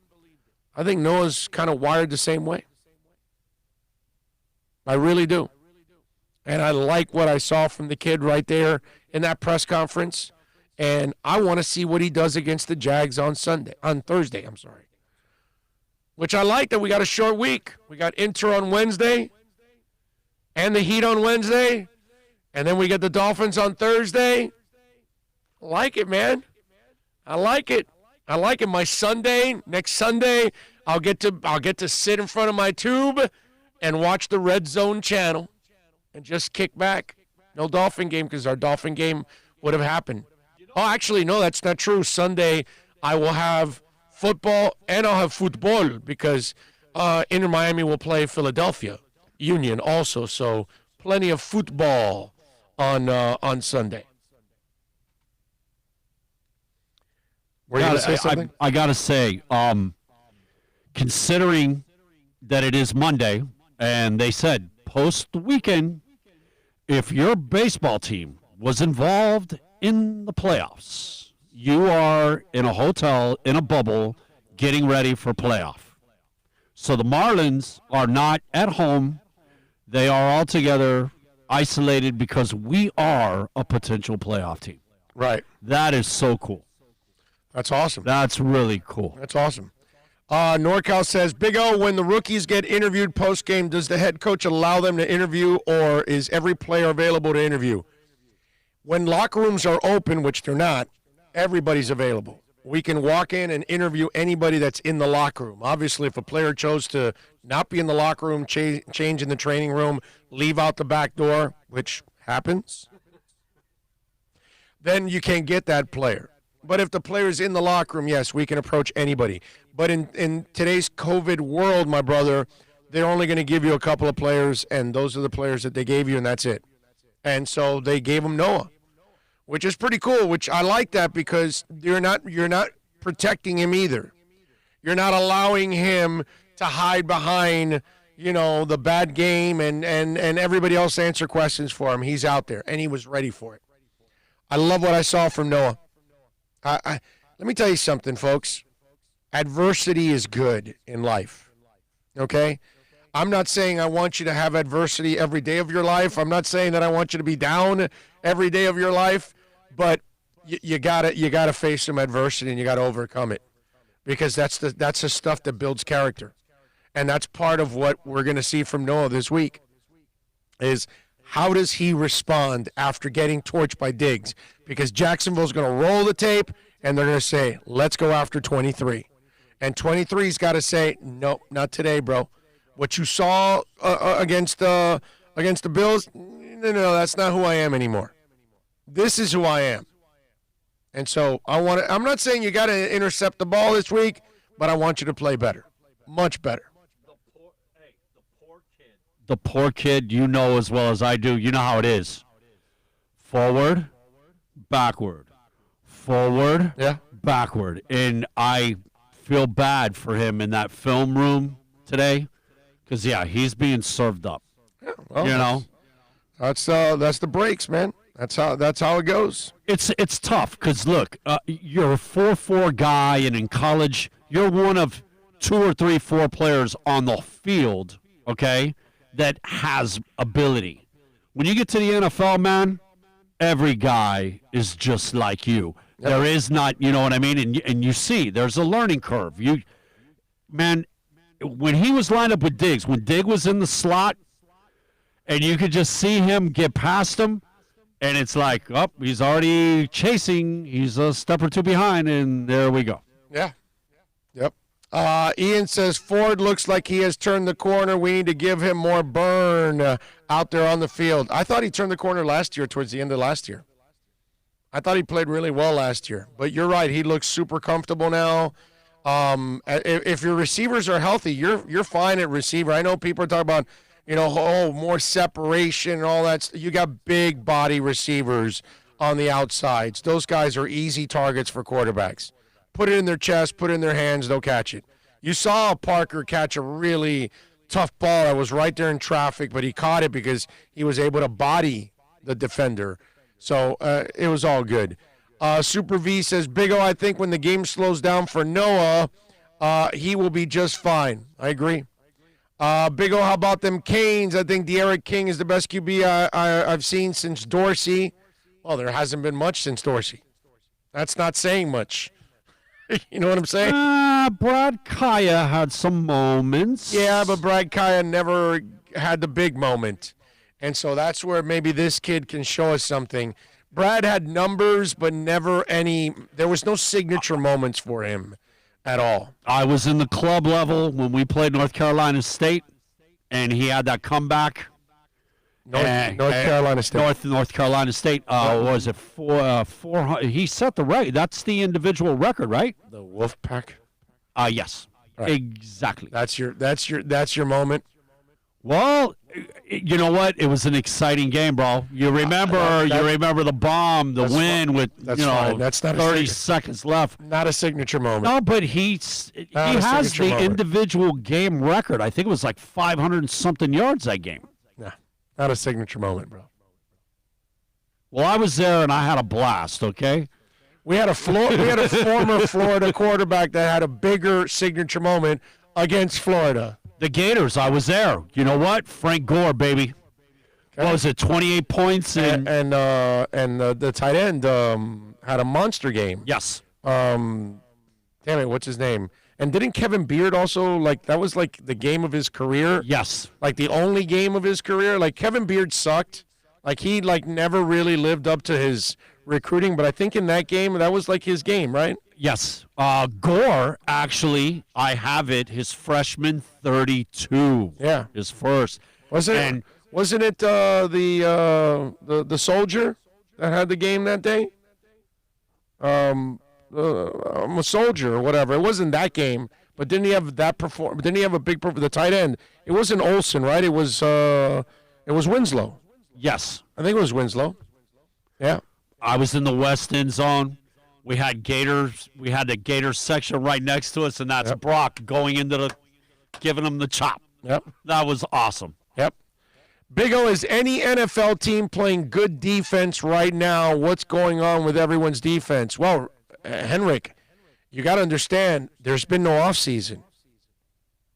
Okay? Plus, the rules are all favoring the offenses nowadays, not the defense. It's really hard.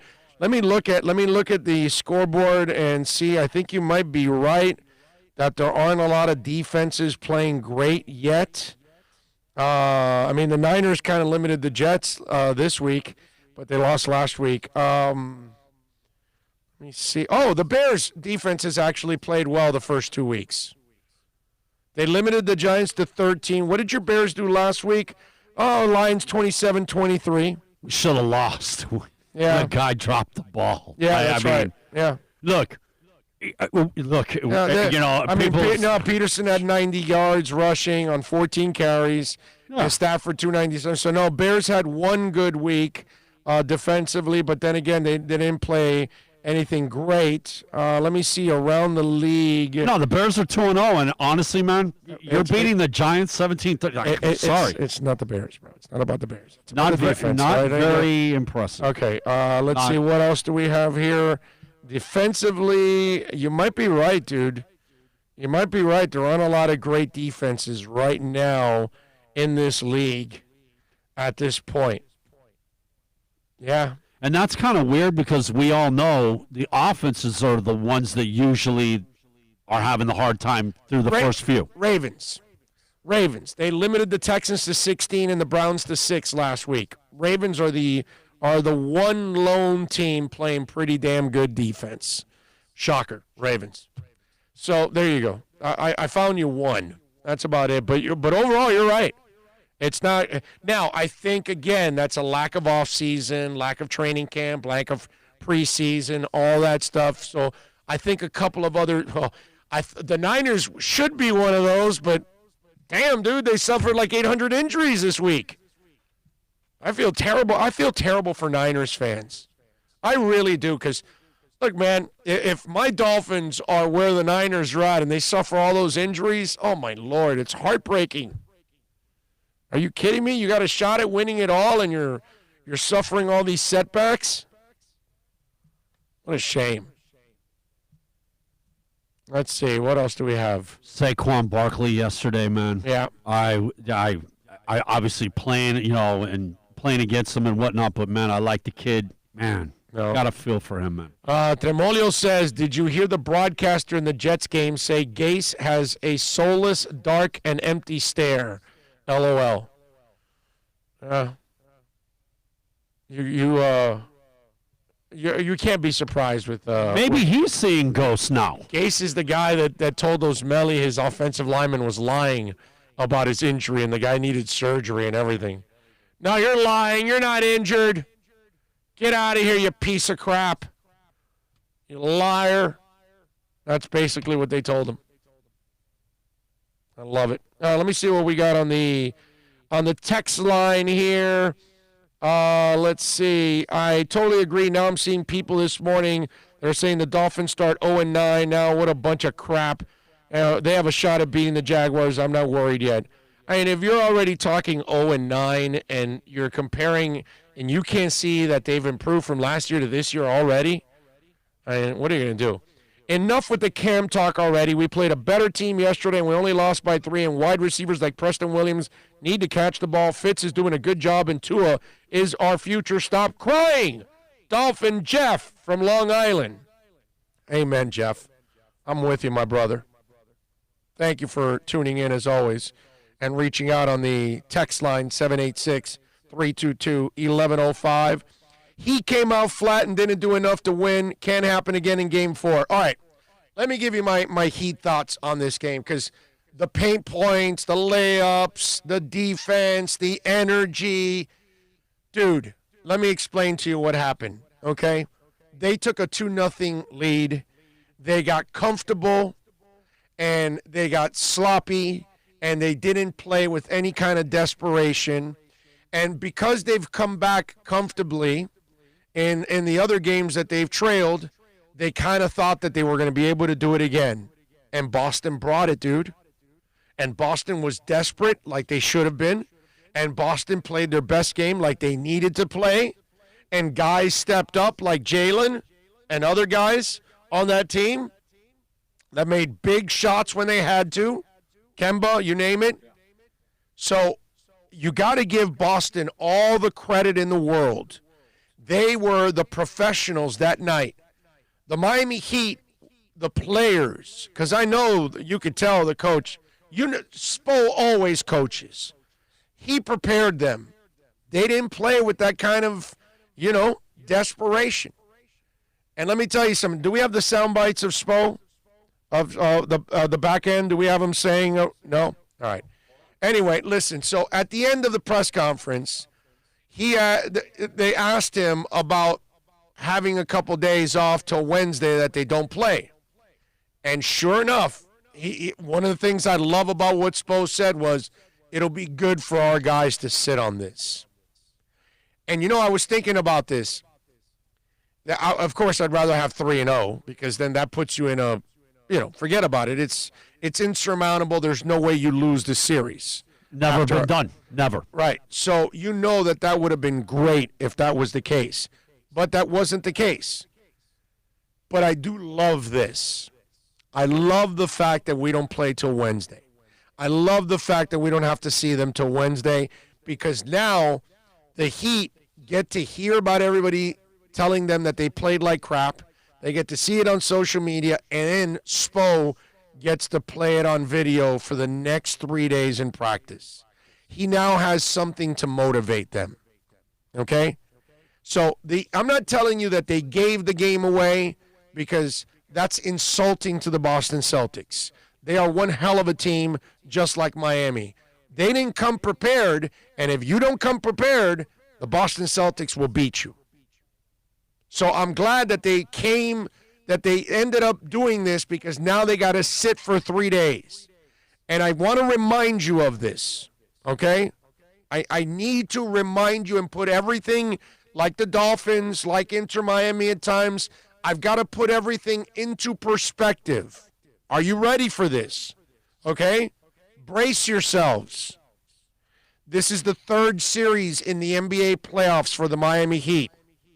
They are 10-2. Okay? So let's also not overreact about a bad game. When you play 12 playoff games and you have a stinker, you're allowed. Okay?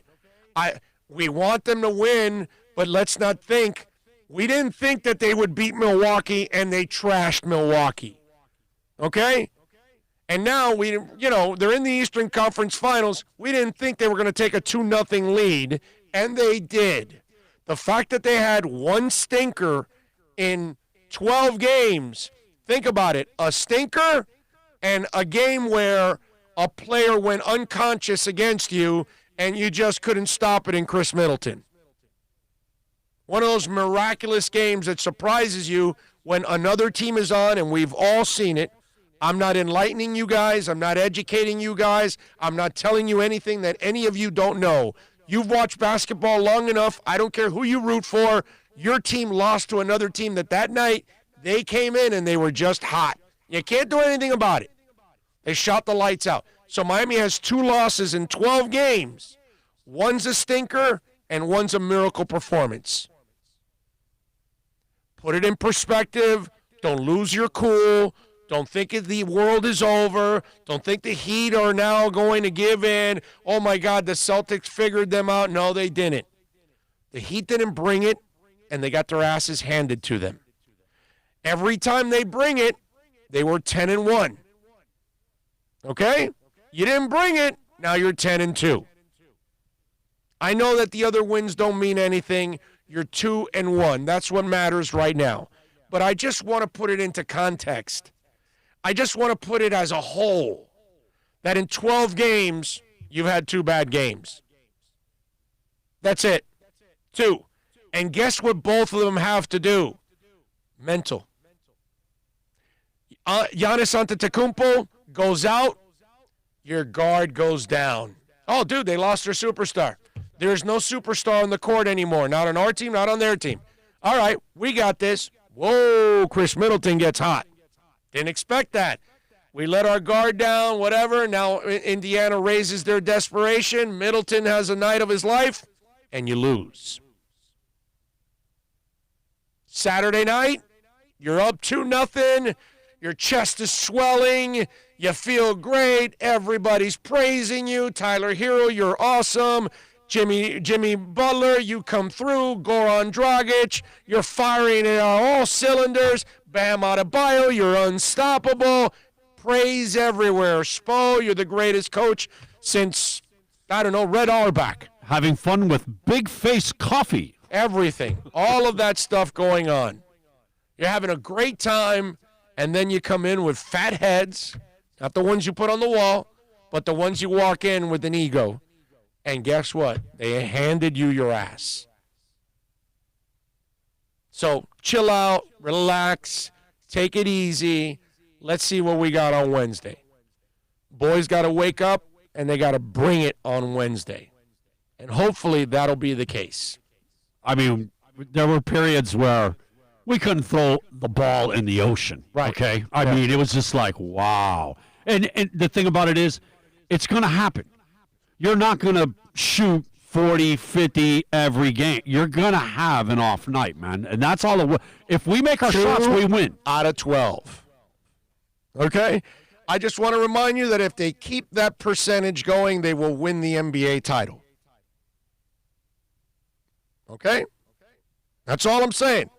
That's how you go. That's fine with me. If you're only going to lose one game out of every 6, I can live with that.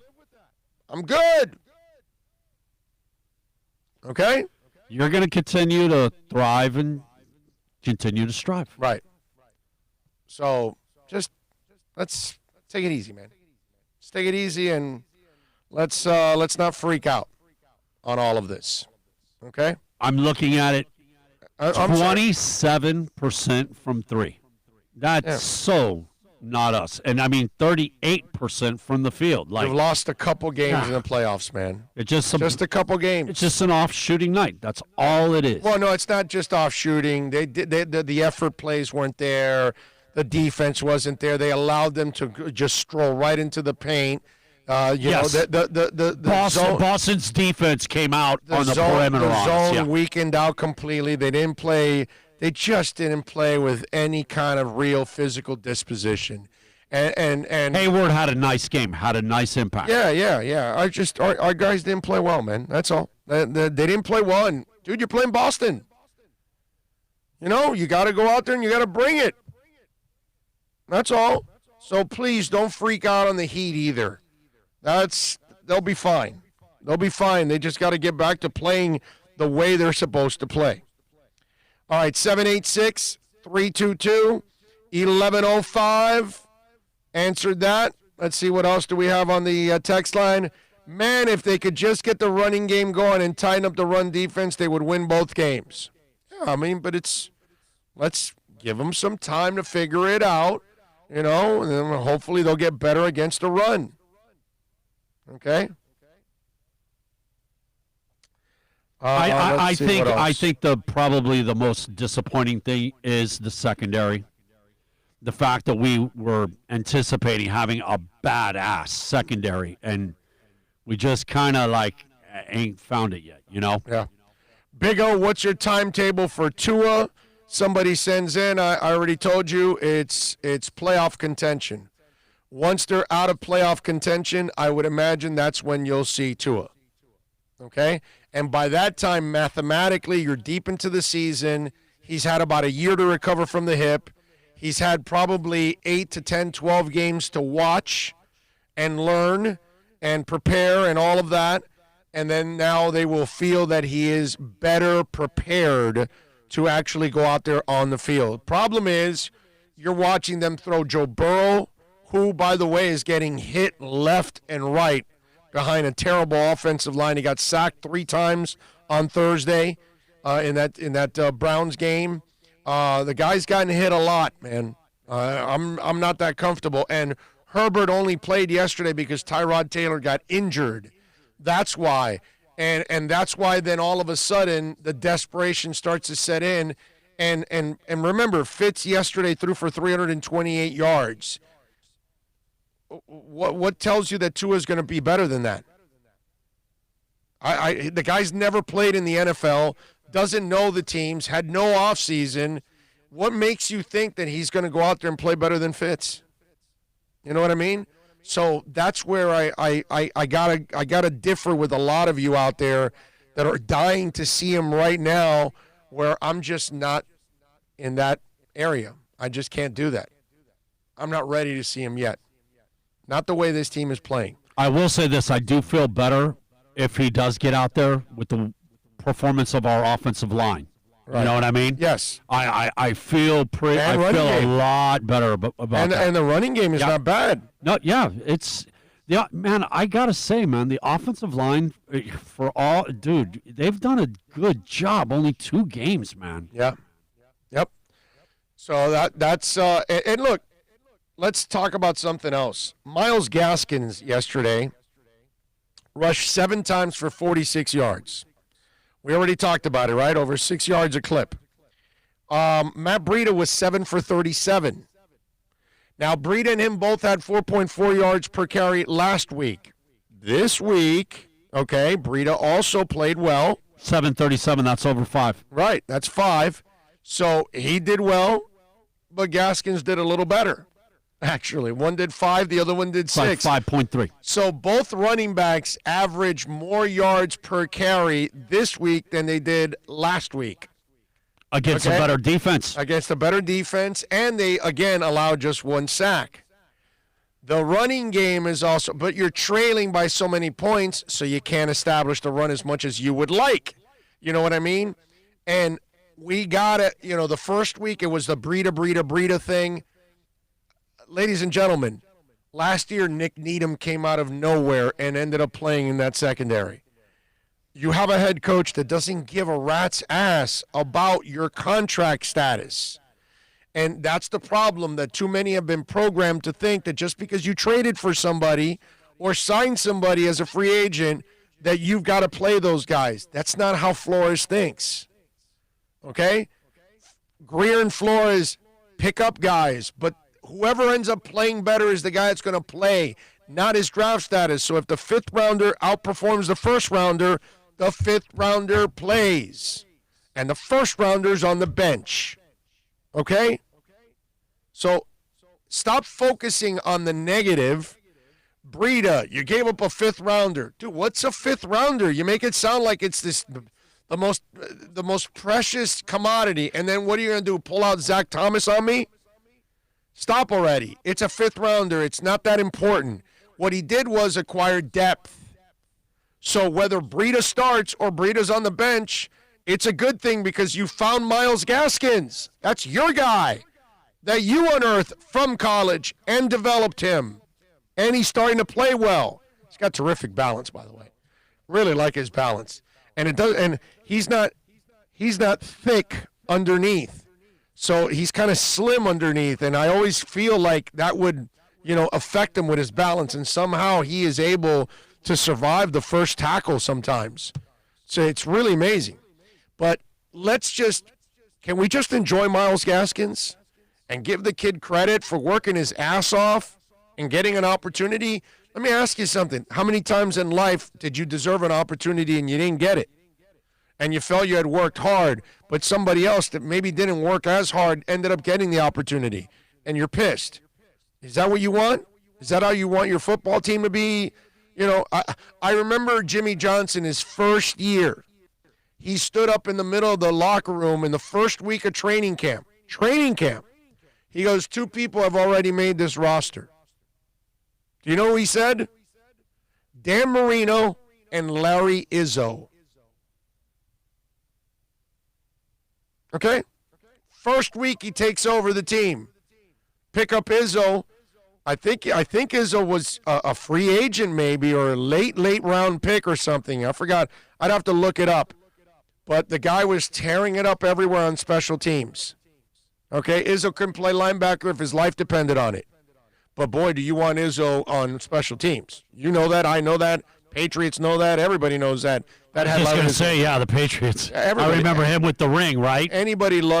We all love Larry Izzo. Izzo was just absolutely awesome.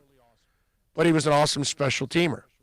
And Jimmy, who took special teams really serious, that's why I played Jason Taylor and Zach Thomas on special teams the first couple of years of their careers. He ends up saying, dude, Marino and Larry Izzo have already made this team. And people are like, some people in the locker room didn't even know still who Larry Izzo was. Okay? I mean, give me a break, dude. But that's the kind of coach I want. That's the kind of team I want. It's the Miami Heat, bro. It's Duncan Robinson. You're not our first-round pick, but we're going to develop you. Hey, Kendrick Nunn, we stole you off somebody else's roster. We're going to develop you just like we'll develop Bam, just like we'll develop Tyler Hero. And if you guys can play, you get elevated and you're going to play. And sure enough, that's what's happening. They don't care where they get a guy. Why should you? Why should you care so much about Breida being traded for? How about this? They actually have depth at running back now. Not if you just give it all to Breida, you never find out about Gaskins. So now that Gaskin can play him. Give him the opportunity, bro. It sends a great message to your locker room that the best player's playing. And the writers actually were writing that Gaskin was the best running back in training camp. So he's proven so far in the regular season he's their best running back. Breida will get his opportunity. Don't worry. It's running back. They get pounded a lot. There's injuries. So you need depth. It's a good thing. All right, let's see. Did you see that Zach Thomas this weekend went 22 of 38, had a touchdown and one interception? Zach Thomas? Yes, for Appalachia State. Oh, dude, I'm cruising through the games. That's the name of the quarterback? Yes. I have no idea. Z-A-C, though. Zach Thomas. That's Zach, the short Zach. Yes. It's a Z or it's a C or a K. Yeah, and like Zach Moss. Yeah. Yes. Zach Moss is Z-A-K. And I'm just cruising, and Saturday at ESPN, and I hear Zach Thomas completion. You got to stop, Yeah, no, that's cool. That's cool. I got to remember that for Monday. All right. Let's see. They got zero cost in Breida's pick. It was a fifth rounder for Squib Talib's salary deal. Oh no, it doesn't matter about how the fifth rounder was, and it's a freebie and all that stuff. Tremolio, to me, it doesn't matter about that. It's just a matter that you acquired another good player for your team. I got no problem with that. That's depth. So if Gaskin ends up showing up, that's a good thing. Instead of that's my problem with some people in the media and fans. They want to make the Gaskin thing into a negative by picking on Breida, and it's like, that's asinine, bro. What's wrong with you? They're both producing. Yes. What is the problem? And I think I heard somebody say, well, if you can't count on one, that means you don't have one. And I'm like, have you watched the Patriots? Like, they have 8 backs. It's not like I get James White as a really good back, but not every week they use James White. It's somebody else. It'll be Sony Michel's week. You know what I mean? It's just one of those deals that you can't control.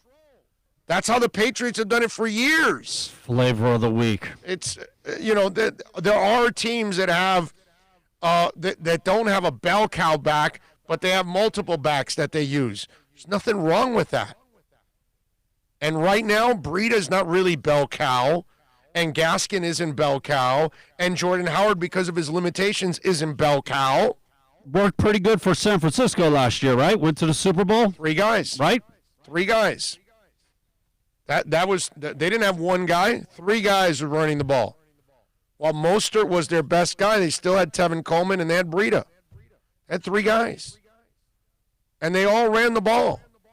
And they all got yards.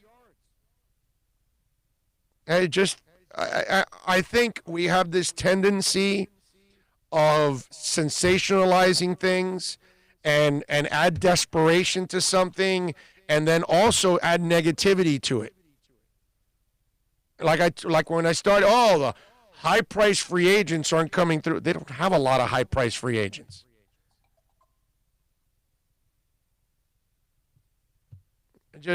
I don't know. Sometimes we just want to spin negativity just to go in that direction, but not because there's really a lot of substance behind any of those kind of comments.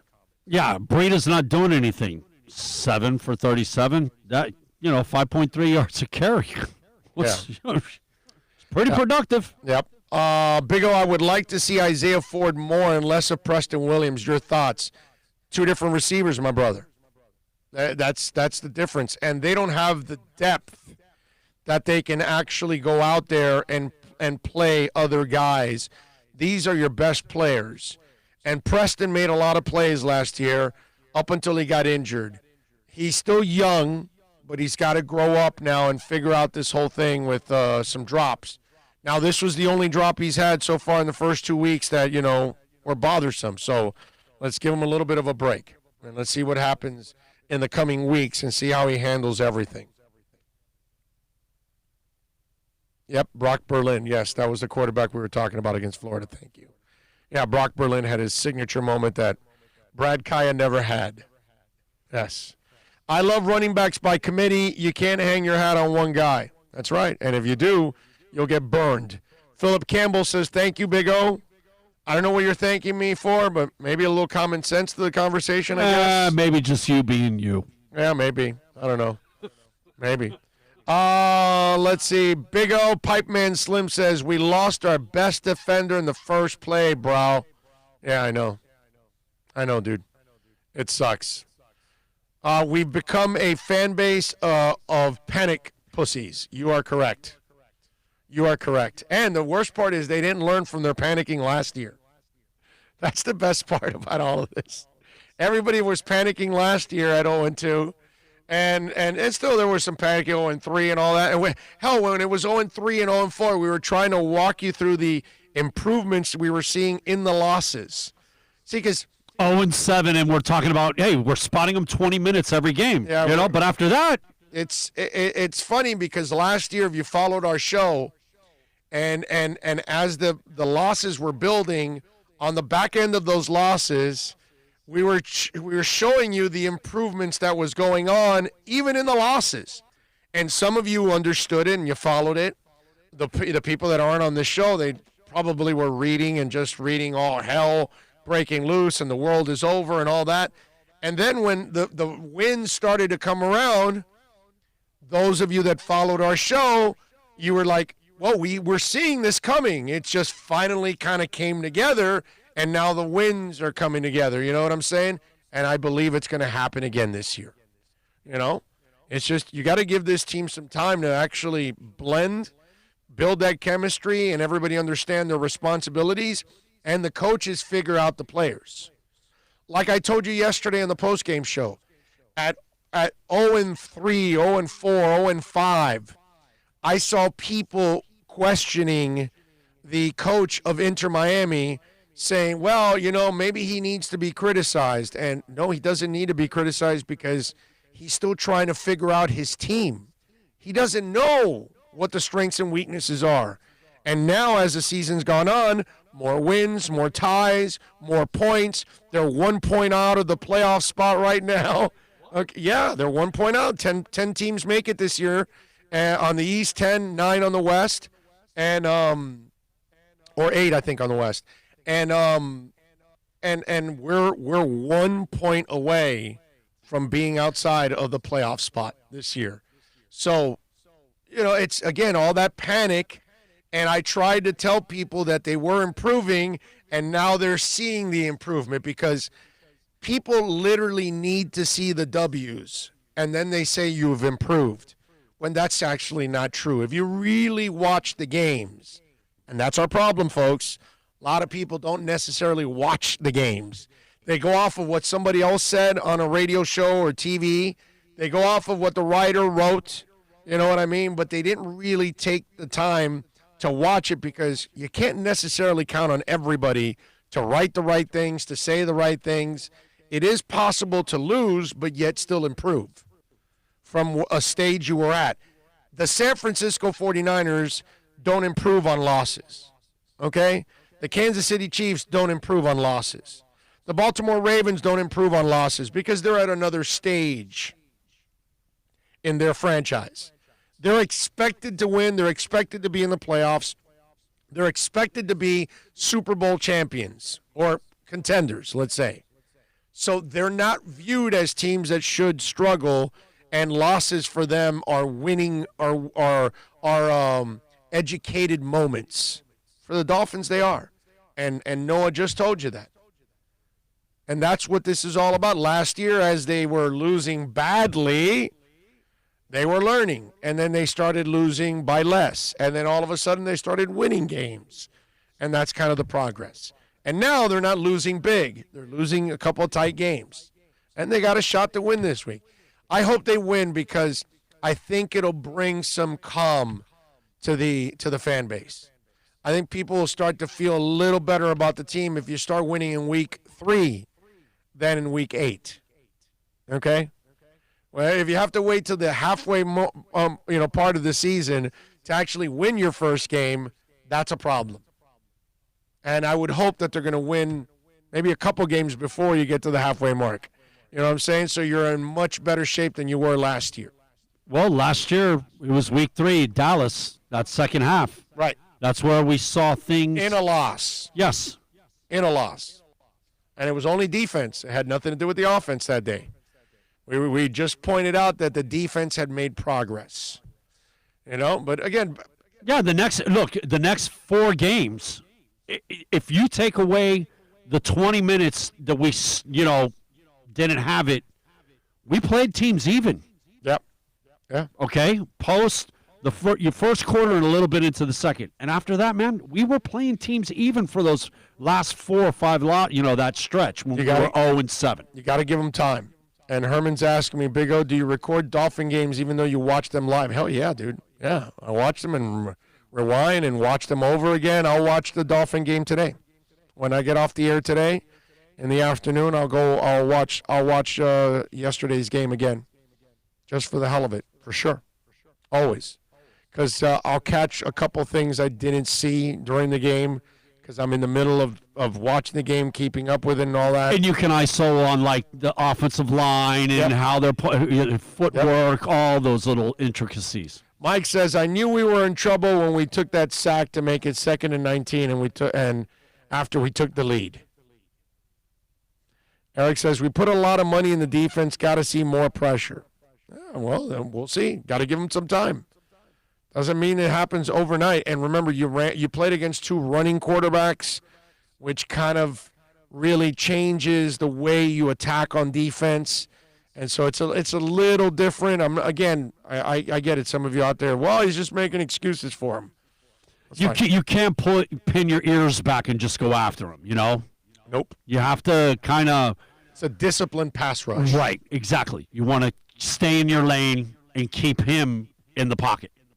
786-322-1105 if you want to get in. That's 786-322-1105. Hey, Big O, Paul in Connecticut. They should keep Rosen around like they did in Matt Moore with Tua's injury history. It would be nice to have Rosen be there if he ever went down. Well, the problem is they obviously, dude, we have to get over this already. Okay? I like Rosen. I liked him coming out of college. I thought he was a good passer. But obviously, they did not like him. He did not convince them that he was worth the roster spot. They felt like having Jake Ruddick for a week on the practice squad was good enough if they had to depend on him, and now they signed a rookie, which now tells me that with Tua, they've turned the page on his health, and they think that if he has to go in, they'll be fine. And they'll try to get by, and they'll get Fitz back, and they'll play him, or they'll go to somebody else eventually, go get a veteran to fill in for Tua if Tua doesn't play well. But they clearly felt that it was a waste of time to keep Josh Rosen around. Okay? So I may like him, but in their eyes, I was wrong. And now he's in Tampa, and he'll sit there now, and he'll wait, and we'll see the next time he gets an opportunity a couple years from now, will something develop from it? I don't know. We'll see, my brother, but we got to let it go already. We got to let it go. Okay? The kid just did not work out. He's probably a bust.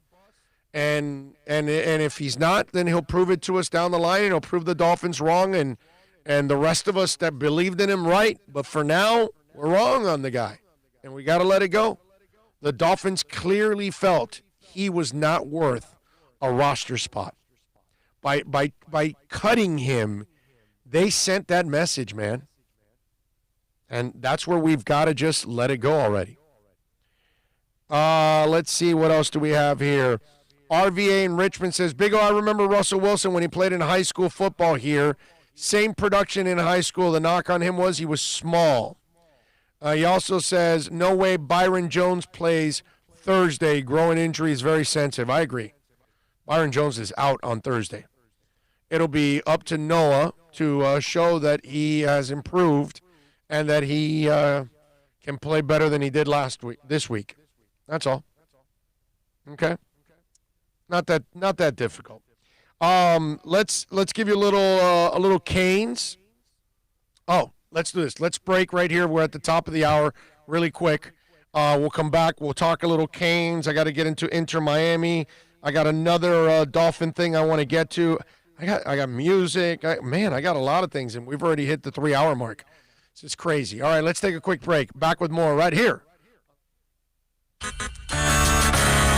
Hey, it's Big O for all of your family dental needs. Please reach out to Moody S Dental. I've known Eric for a while, a big fan of our show. Call him at 305-821-0231. Whether it's you or your kids that need some dental help, whether it's implants, Invisaligns, they are the experts. Or if you're just looking to fill a cavity or clean your teeth, or maybe even get a crown, you are going to love the professionalism, the family-like atmosphere. And of course, when you talk about being clean, that's what it's all about in today's society. You are going to go to an extremely clean place. Go to moodySdental.com. Go to the website. Follow them on Facebook, Instagram, and Twitter at Moody S Dental. Tell them that Big O sent you. 305-821-0231 or go to moodySdental.com. Are you tired of watching the same old travel videos on the internet? Well, then check out MikeNoGoZones.com.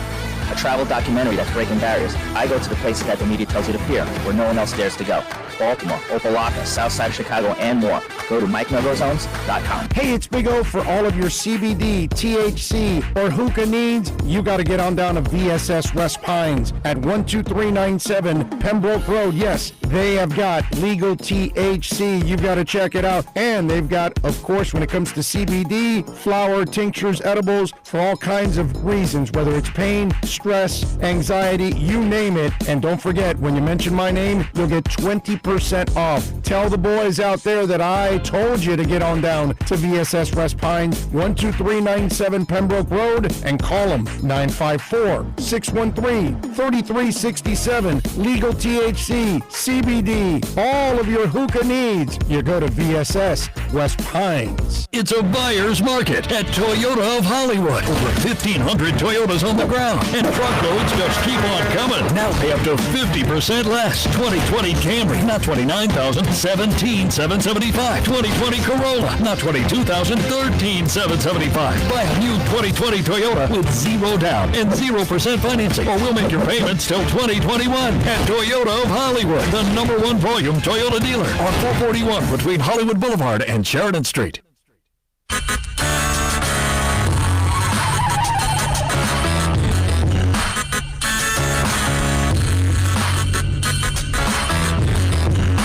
This is the Big O Show.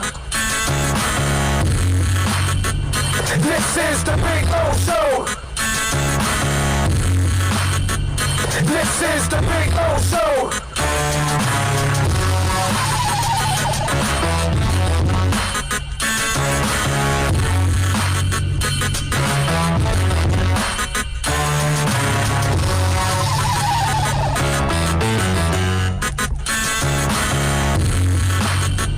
This is the Big O Show. This is the Big O Show.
All right, we're back.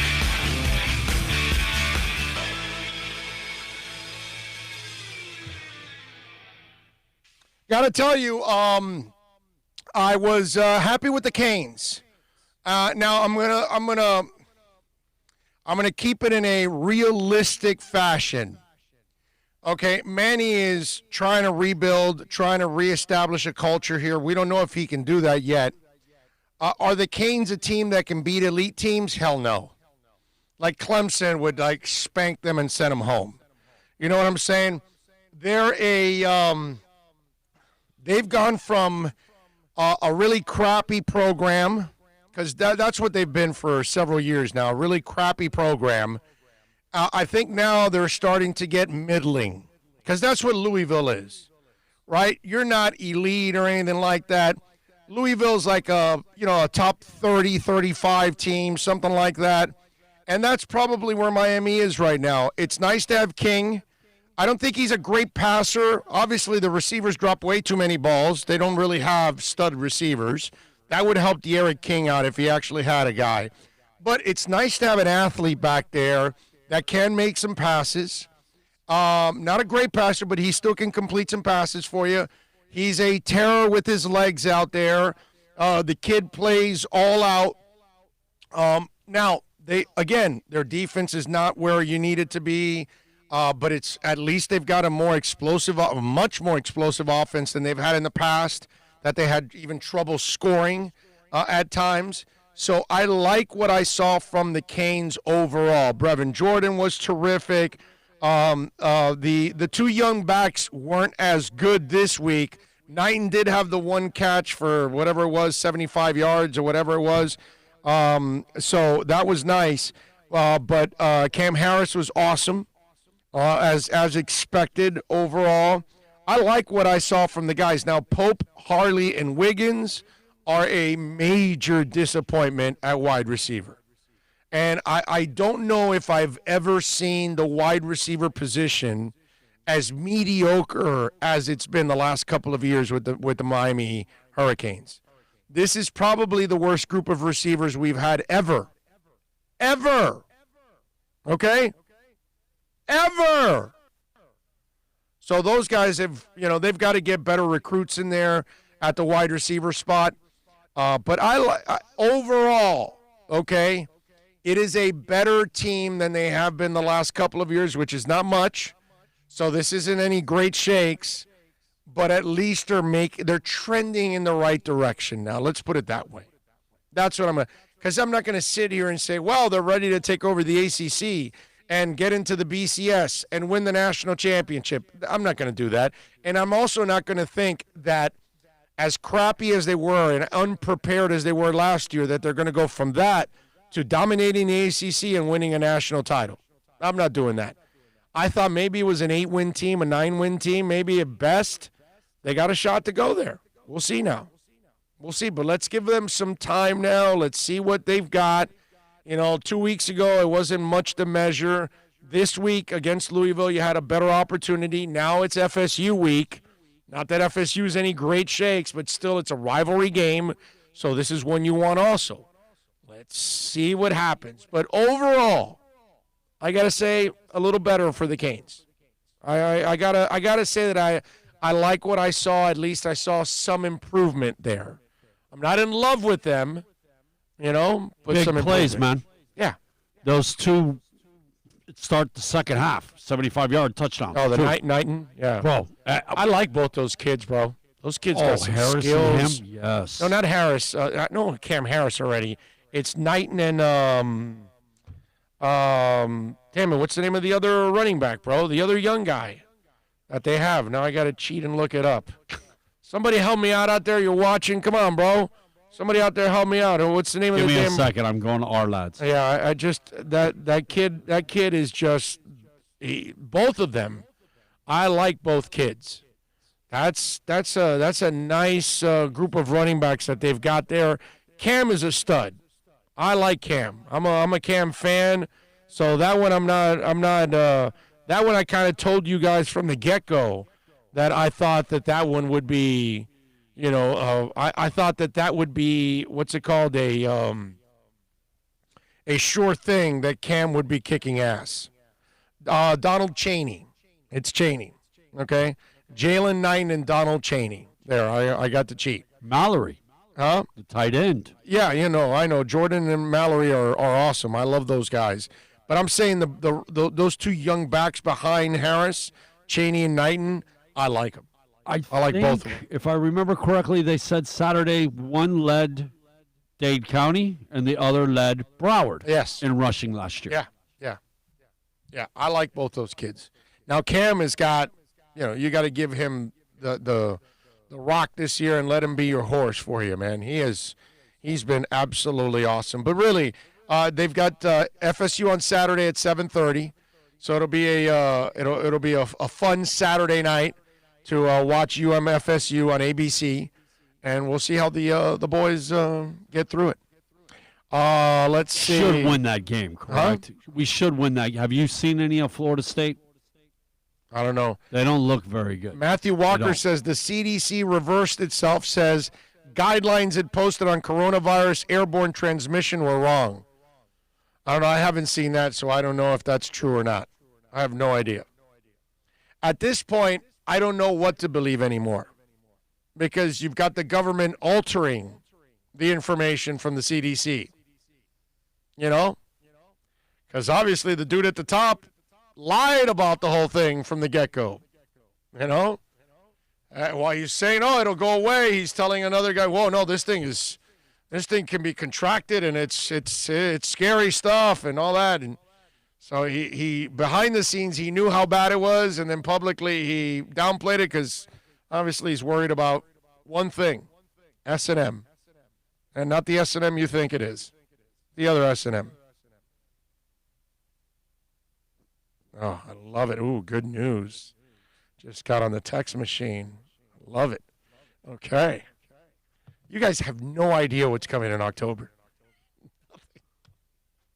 The bomb is going to be dropped in October, baby. Oh, man.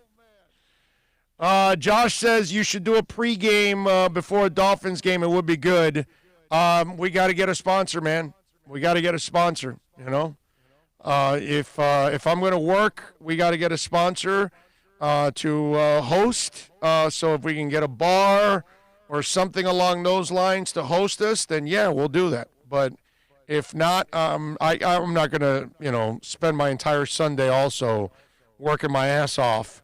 I think I work enough during the week. I need some time off, man.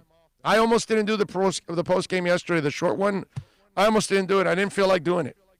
I just, just when you work so hard all week, and you guys, I'm not telling you everything because you don't know what else I'm working on behind the scenes that you will find out next month. But there's, I'm working on something else that's huge. Okay? Enormous. And you will love it. I promise you, all of you will love it.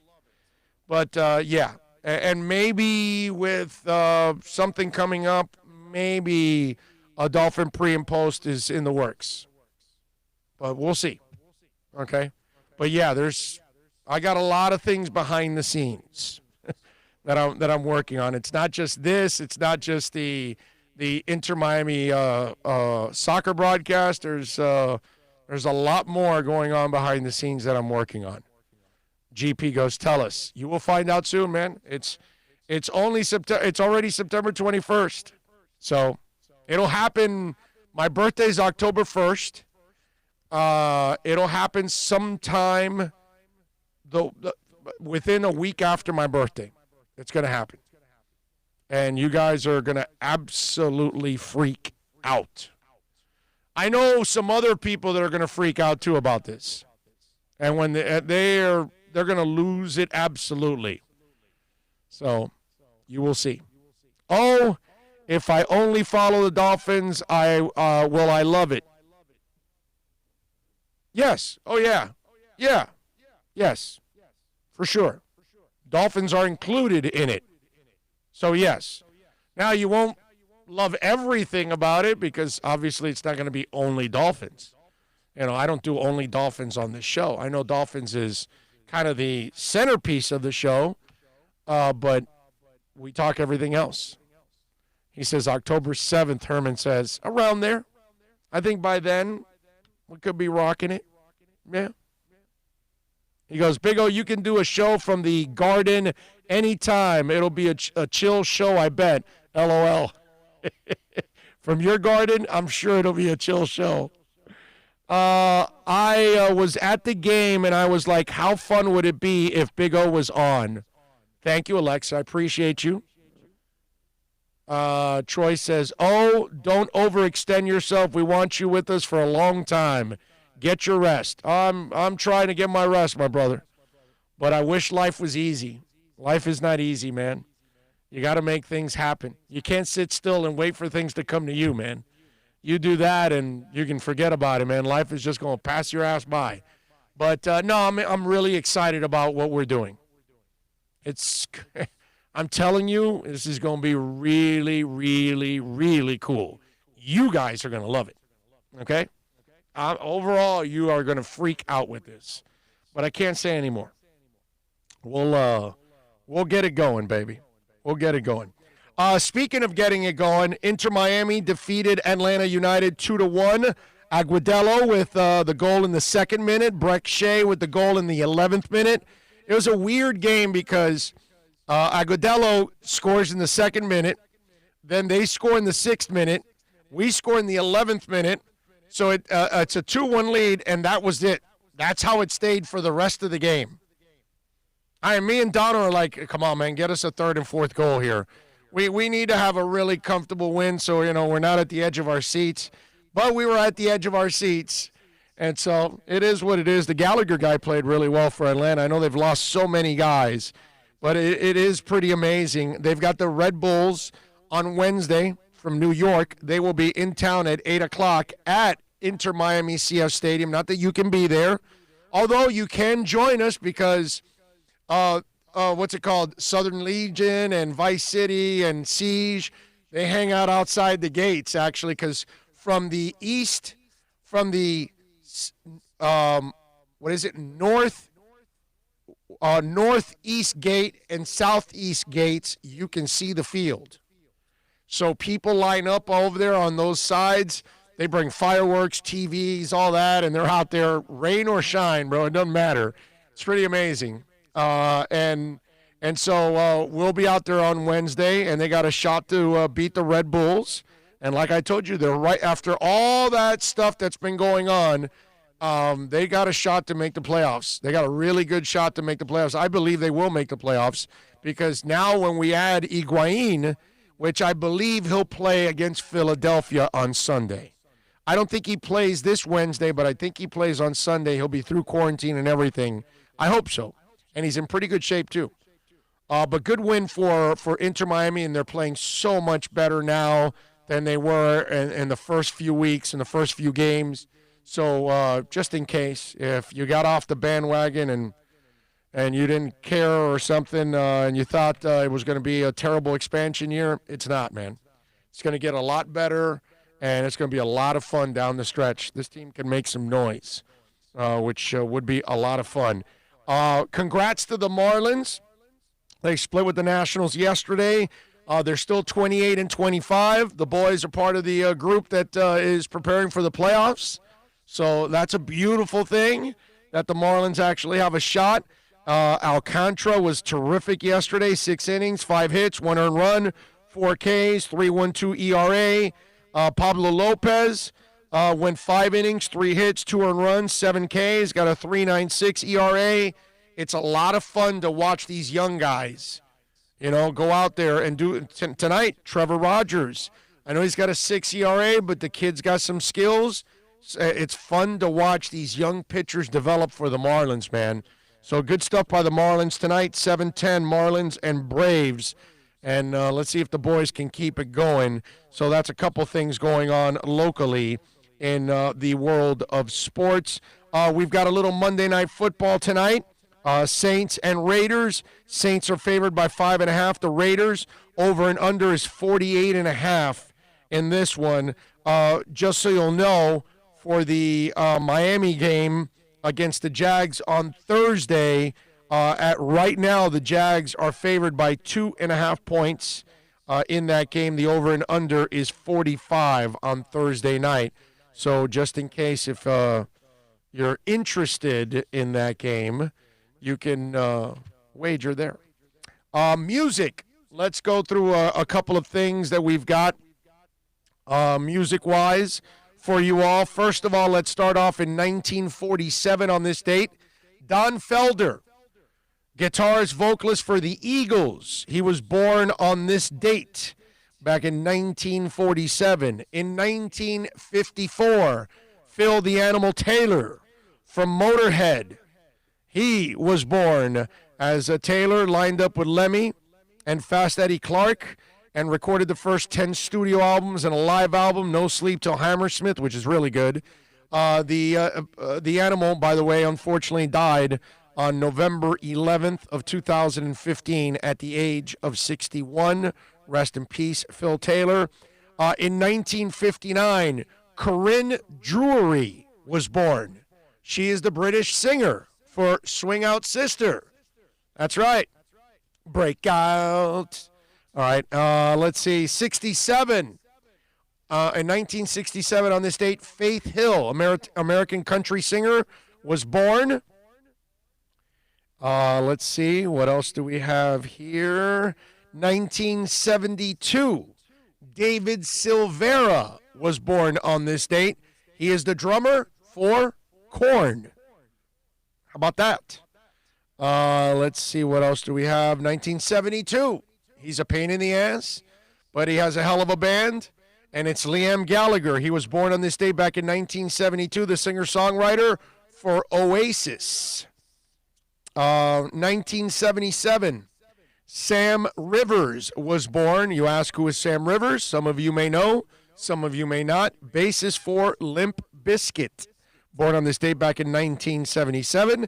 And the man that adds his name to all his songs, Jason Derulo, was born on this day back in 1989. Singer, songwriter, actor, dancer, and of course his hits Wiggle and In My Head and What You Sayin' Talkin' Dirty. Since the start of his career, Derulo has sold over 50 million singles. Not albums, but singles, because that's the new way of the world. 1968, things that happened on this date. We start off with Jimi Hendrix. He released his version of Bob Dylan's song All Along the Watchtower. Hendrix had been given a tape of Dylan's recording by publicist Michael Goldstein. Here's a great nugget. Dave Mason from Traffic and Rolling Stone and Brian Jones, okay, both played on the recordings, on Hendrix and Bob Dylan's. How about that? That's amazing. In 1968, Deep Purple made a number 4 debut on the U.S. singles charts with Hush. Love that song. Also a hit for Kula Shaker back in 1997. In 1974, Barry White went to number 1 on the U.S. singles charts with Can't Get Enough of Your Love, Baby. The singer's first and only U.S. solo chart topper. I did not know that was his first and only one. It went to number 8 in the UK. In 1977, Meatloaf released his second studio album on this date, Bat Out of Hell. Great album. First collaboration with composer Jim Steinman, and Todd Rundgren, by the way, was also the producer. One of the best-selling albums of all time, sold over 43 million copies worldwide, and still sells over 200,000 copies per year. Wow. Remember I told you that Motorhead didn't even have a silver album, which is 300,000? Bat Out of Hell is still selling 200,000 albums a year. Okay? First single, You Took the Words Right Out of My Mouth. Which, let me tell you, that's one of those albums that you could just crank and play all the way through. In 1980, Bob Marley, during a North American tour, collapsed while jogging in New York Central Park after hospital tests diagnosed him as having cancer. Marley played his last ever concert 2 nights at the Stanley Theater in Pittsburgh, Pennsylvania. Interesting, right? That Bob Marley's last concerts were in Pittsburgh, Pennsylvania. You would never imagine that. In 85 on this date, with the help of MTV, Money for Nothing gave Dire Straits their first U.S. #1 single. And man, I got to tell you, it's a cool song and everything, but I will admit, I got tired of Money for Nothing because it was on all the damn time. Every station, MTV had it every hour. Oh, wow. And I guess it's because I want my MTV. Boo-boo-boo. So I guess that they had to have that. In 99 on this date, David Bowie released his album Hours. Now listen to this. He released it for download in its entirety on his website. In 99, he was the first rock artist to do that. Nobody had done the download of an album yet. David Bowie was the first. 1961 on this date. Let me see. Where, do I have it here or what? I'm sorry. 1999, Nine Inch Nails scored their first #1 album when The Fragile debuted at the top of the Billboard 200. There you go. Oh, and one more. In 1961, a 21-year-old singer-songwriter, Bob Dylan, recorded his debut album in one day. The studio bill was $400. In 1961. That's a lot of money in 1961. That's crazy stuff right there. Now, in music news, just for those of you that might keep up with some of this stuff, AC/DC may have released the official, I guess, pictures and everything of their comeback. It's been over 2 years now since they first teased frontman Brian Johnson had rejoined AC/DC for a brand new album. It looks like fans might finally be on the verge of getting some new concrete news on the comeback. Photos of the band, Brian plus Angus, Steve Young, Cliff Williams, and returning drummer Phil Rudd were seemingly posted on the official website acdc.com last week before quickly being taken down. However, the snaps in question, which looked like they were taken during an official video shoot, were screen grabbed by an eagle-eyed Brazilian fan site and subsequently shared online for all to see. Apparently, the footage was recorded earlier this year in the Netherlands, with strong rumors pointing to a new record, follow-up to the 2014's Rock or Bust, arriving in November. The rumors followed Twisted Sister frontman Dee Snider's comments in July of 2020 that the AC/DC's new album has been delayed due to COVID, but that it will be a miracle of technology. What will be achieved, the reuniting of the band that we know for one more album, is going to be uplifting and heartbreaking at the same time, he said, because nothing goes on forever, but this is the ultimate one more time. And I got to tell you something. When they tour, I will be going to several dates of that tour. I won't be seeing just one AC/DC date, like the one here in South Florida. If there's a Central Florida date, I'll go to it. If there's a Northern Florida date, I'll probably go to it. If there's one maybe in New Orleans, Bourbon Street and AC/DC, why not, bro? Go have a little fun. Maybe Atlanta, go have a little fun. You know what I'm saying? For those of you that are, maybe anxiously looking forward to a new AC/DC record, I am telling you, it is coming out. So you will get that opportunity to enjoy a little more AC/DC.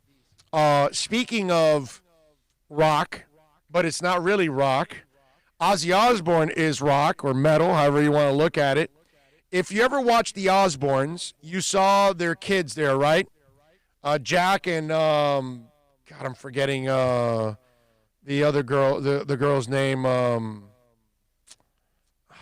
forgetting her name. But anyway, I'll probably remember along the way.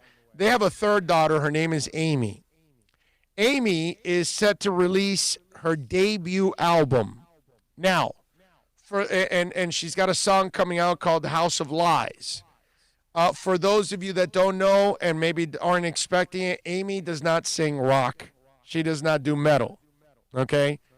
It's kind of EDM-ish, with more words, actually, not just all music, but more words involved. And I saw I checked it out, song House of Lies. Not impressed.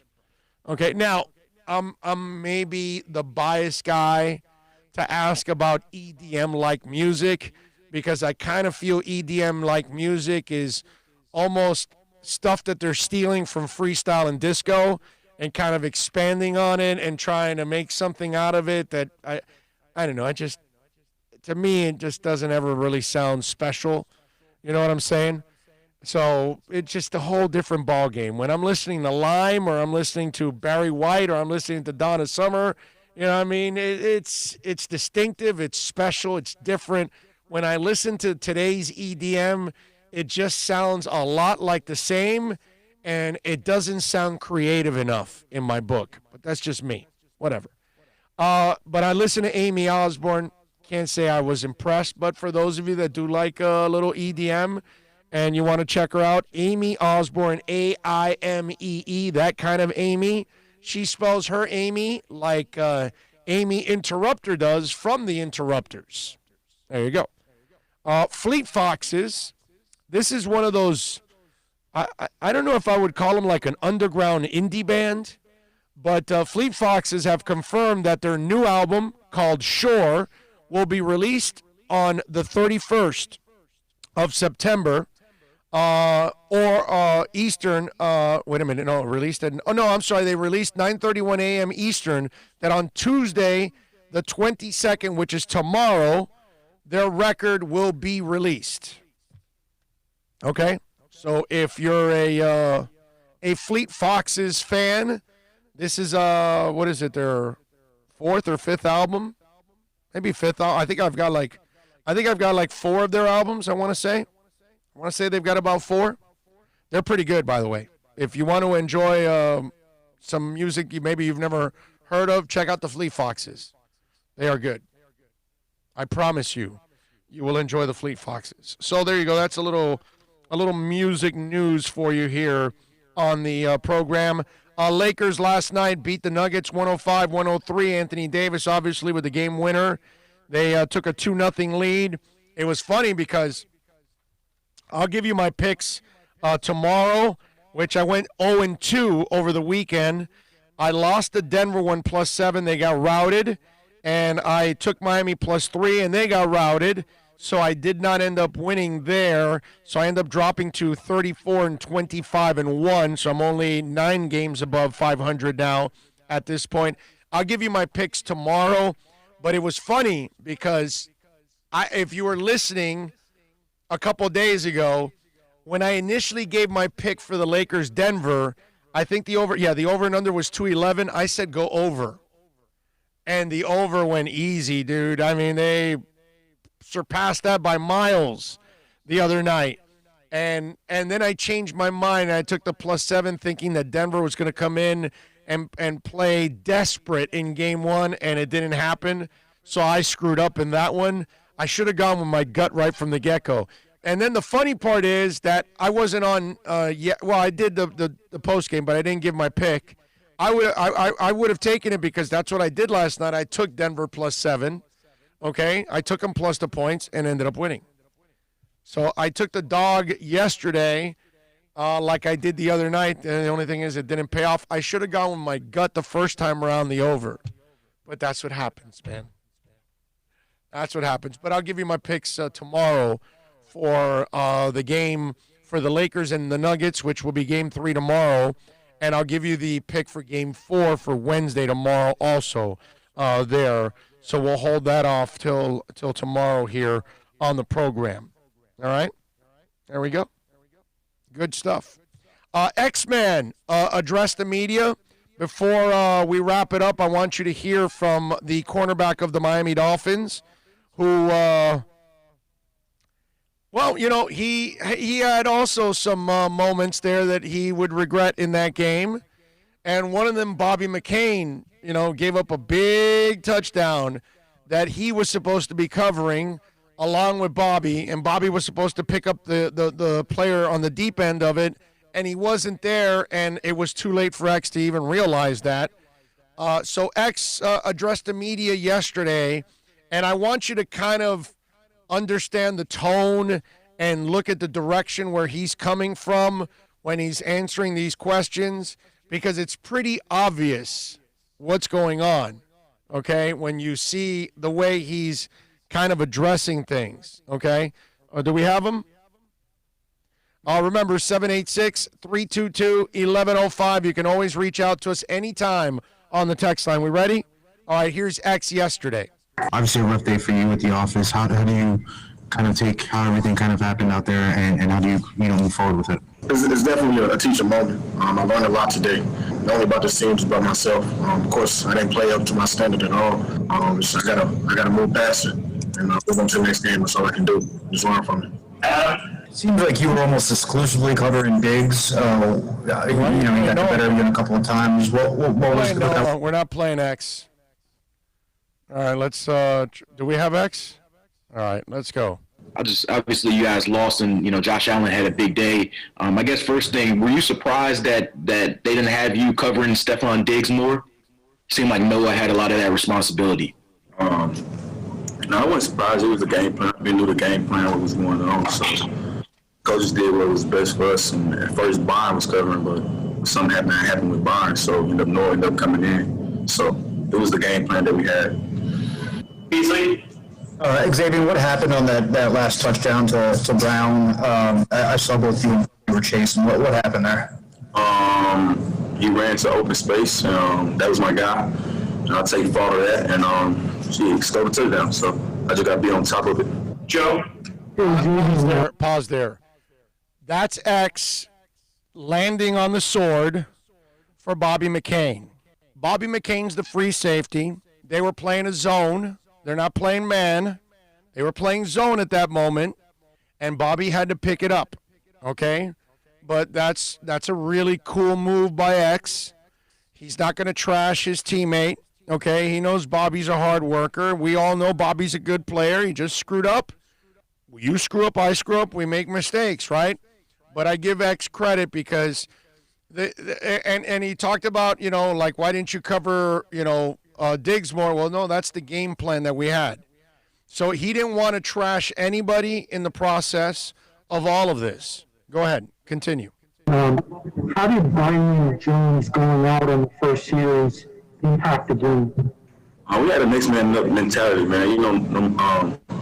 During this time, COVID, there's a lot of stuff going on. You never know who will be playing, who won't be playing. So, we go with the next man up mentality, and we just got to keep going. All right, so the 2020 sport just likes to be driven.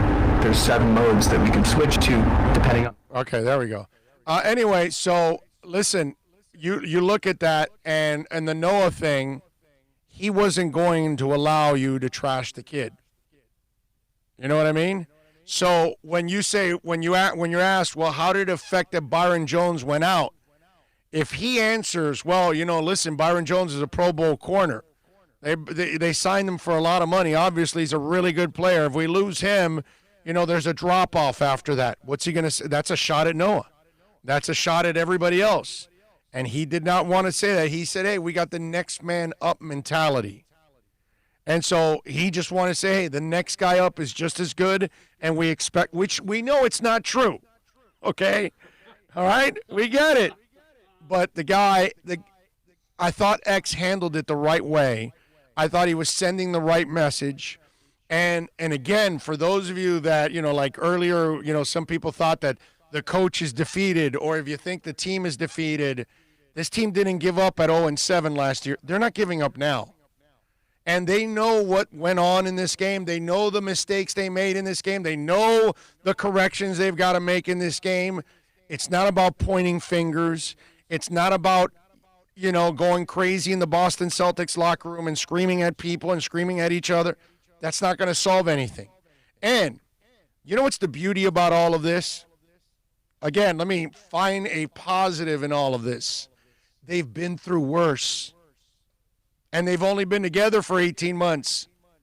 Last year was way worse. The starting was worse. And yet they overcame that. So they have a point of reference. Okay? Flores and his players, not the new ones, but the ones that were there can tell the old ones, hey, man, don't worry about it. We had some rough waters last year, and we got through it. Coach will get us through it. The players will get, we'll all get through this. So there's already that experience of, hey, this is what we did during this tough time. We will do it again. So all of that is a positive. I know it's really hard for people to look at a negative and try to find something positive in it. Okay, but it is possible. And it's possible to watch the growth from within in a negative situation. We did it last year, all throughout, pointing out the improvement, and eventually it all came through. We will continue to do the same thing here like we do on this show all the time. Good stuff by X. Good stuff by Bill. Good stuff by everybody. Is he done? There we go. All right, I'm done. I know that. We got another minute 30 of X left. Yeah, I heard commercials. No, you know what happened? I had ESPN open and the commercial. That's what happened. All right, let me hear the rest of X here. I guess we got a little bit more. Go ahead. Has made in the time you've been facing him in the NFL? He improved a lot, especially we knew he had a strong arm. He can throw the ball deep, but he's still been doing stuff. But I feel like he's been getting better at making smart decisions with the ball. X, last week we saw Cam Newton running for an awful lot of yards against you, and today Buffalo had 526 yards total offense. What's wrong with the defense, and how are you going to get it fixed? We got a quick turnaround, so we're expecting the same thing that the team did us today. We just gotta do our job, man. I feel like the coaches put us in a position to do our job. It's not all on the coaches. We out there playing, so it's mostly on the players, and we just gotta do a better job and do our fits, and we should be good. All right, we'll take one more, Soften. Protecting his coach. Yeah, so what are some things that you guys in the secondary can definitely do better, including yourself, Noah, Nick Needham as well? What are some things that you guys can do better kind of moving forward here? We got to put ourselves in a better position, make a play, and make a play on the ball. So, we just got to teams know what we're doing, what we're going to do. So, we just got to put ourselves in a better position to make a play. There you go. All right, that's X-Man. Again, I'm not going to worry, man. I'm not going to overreact. Carl says, Howard missed that pick. I believe that was the game, man. Also, the drop by Preston Williams. Need to get better overall. They will be there. Yep. It'll happen, man. Just got to give it some time. All right, folks, we're going to wrap it up here. Enjoy a little football tonight. We got a little Monday Night Football. We got a short week. So we got a lot of things going on. Got a little Inter Miami on Wednesday. Got the Dolphins on Thursday. Got the Heat Wednesday night. Man, we were rolling. On Saturday, we were calling the game, the Inter Miami game, right? So we were in one of our studios in the stadium, and we had a big screen on for the Inter Miami game, right? Then on the pitch, because we were at the stadium, CF was playing, okay, our USL team. Then I had one iPad that had the Heat game on. I had another iPad that had the UM game on, and I had another iPad that had the baseball game on. We weren't missing a damn. Dono and I were like in Sports Central on Saturday night. That was a lot of fun. All right, we're out of here. We'll see you guys tomorrow, as always. Our super chatters today, Kenneth Cleveland, Ohio John, Cookie Vice chiming in on the super chats. Thank you very much out there on the super chat. Super chat. Excuse me a second. What are you babbling about? Super chat. If he super chat, we'll all super chat. It'll be anarchy. It's out of my hands. There you go. It's out of our hands. Super chatters, thank you. Everybody on the chat board, thank you. Everybody on the text line, appreciate it. Everybody that tuned in, everybody that downloads the show, thank you as always. Great numbers. Really appreciate it out there. We surpassed 2 million downloads already on our show, which is absolutely amazing. Very blessed. Thank you very much for being such incredible supporters of our program. You know what's awesome, man? What's that? Having sports to actually talk about, bro. Yes. Enough of the COVID and the politics and all that crap that you want to get away from at times. That's usually what we want this show to be, a getaway from all that other stuff. But for 4 months, it was really just affecting it in a big-time way, and it sucks. You did really good, man. And we're still not out of the clear yet from all of that. But what are you going to do, man? We will see you guys tomorrow, okay? Same time, same place, same bat channel. You all be good. Wednesday, we'll be at VSS West Pines. Thursday, we double dip. Thursday, we're at Toyota of Hollywood. We'll be out there from 10 to 12. And then from 2 to 5, we'll be out at Hialeah Park. So we'll be double dipping on Thursday, the 24th. And then October 1st, the following week, on my birthday, we'll be at, it'll be a Thursday, we'll be at Toyota of Hollywood, and then we'll be at Hialeah Park. So those next 2 Thursdays, we've got those plans too. In the gauntlet. That's right. I see Alexa saying bye. Bye, Alexa. Bye, everybody out there. I love you all out there. On behalf of Bill, myself, Philippe, thank you all for supporting us. Be good out there. Please be safe. Enjoy your evening.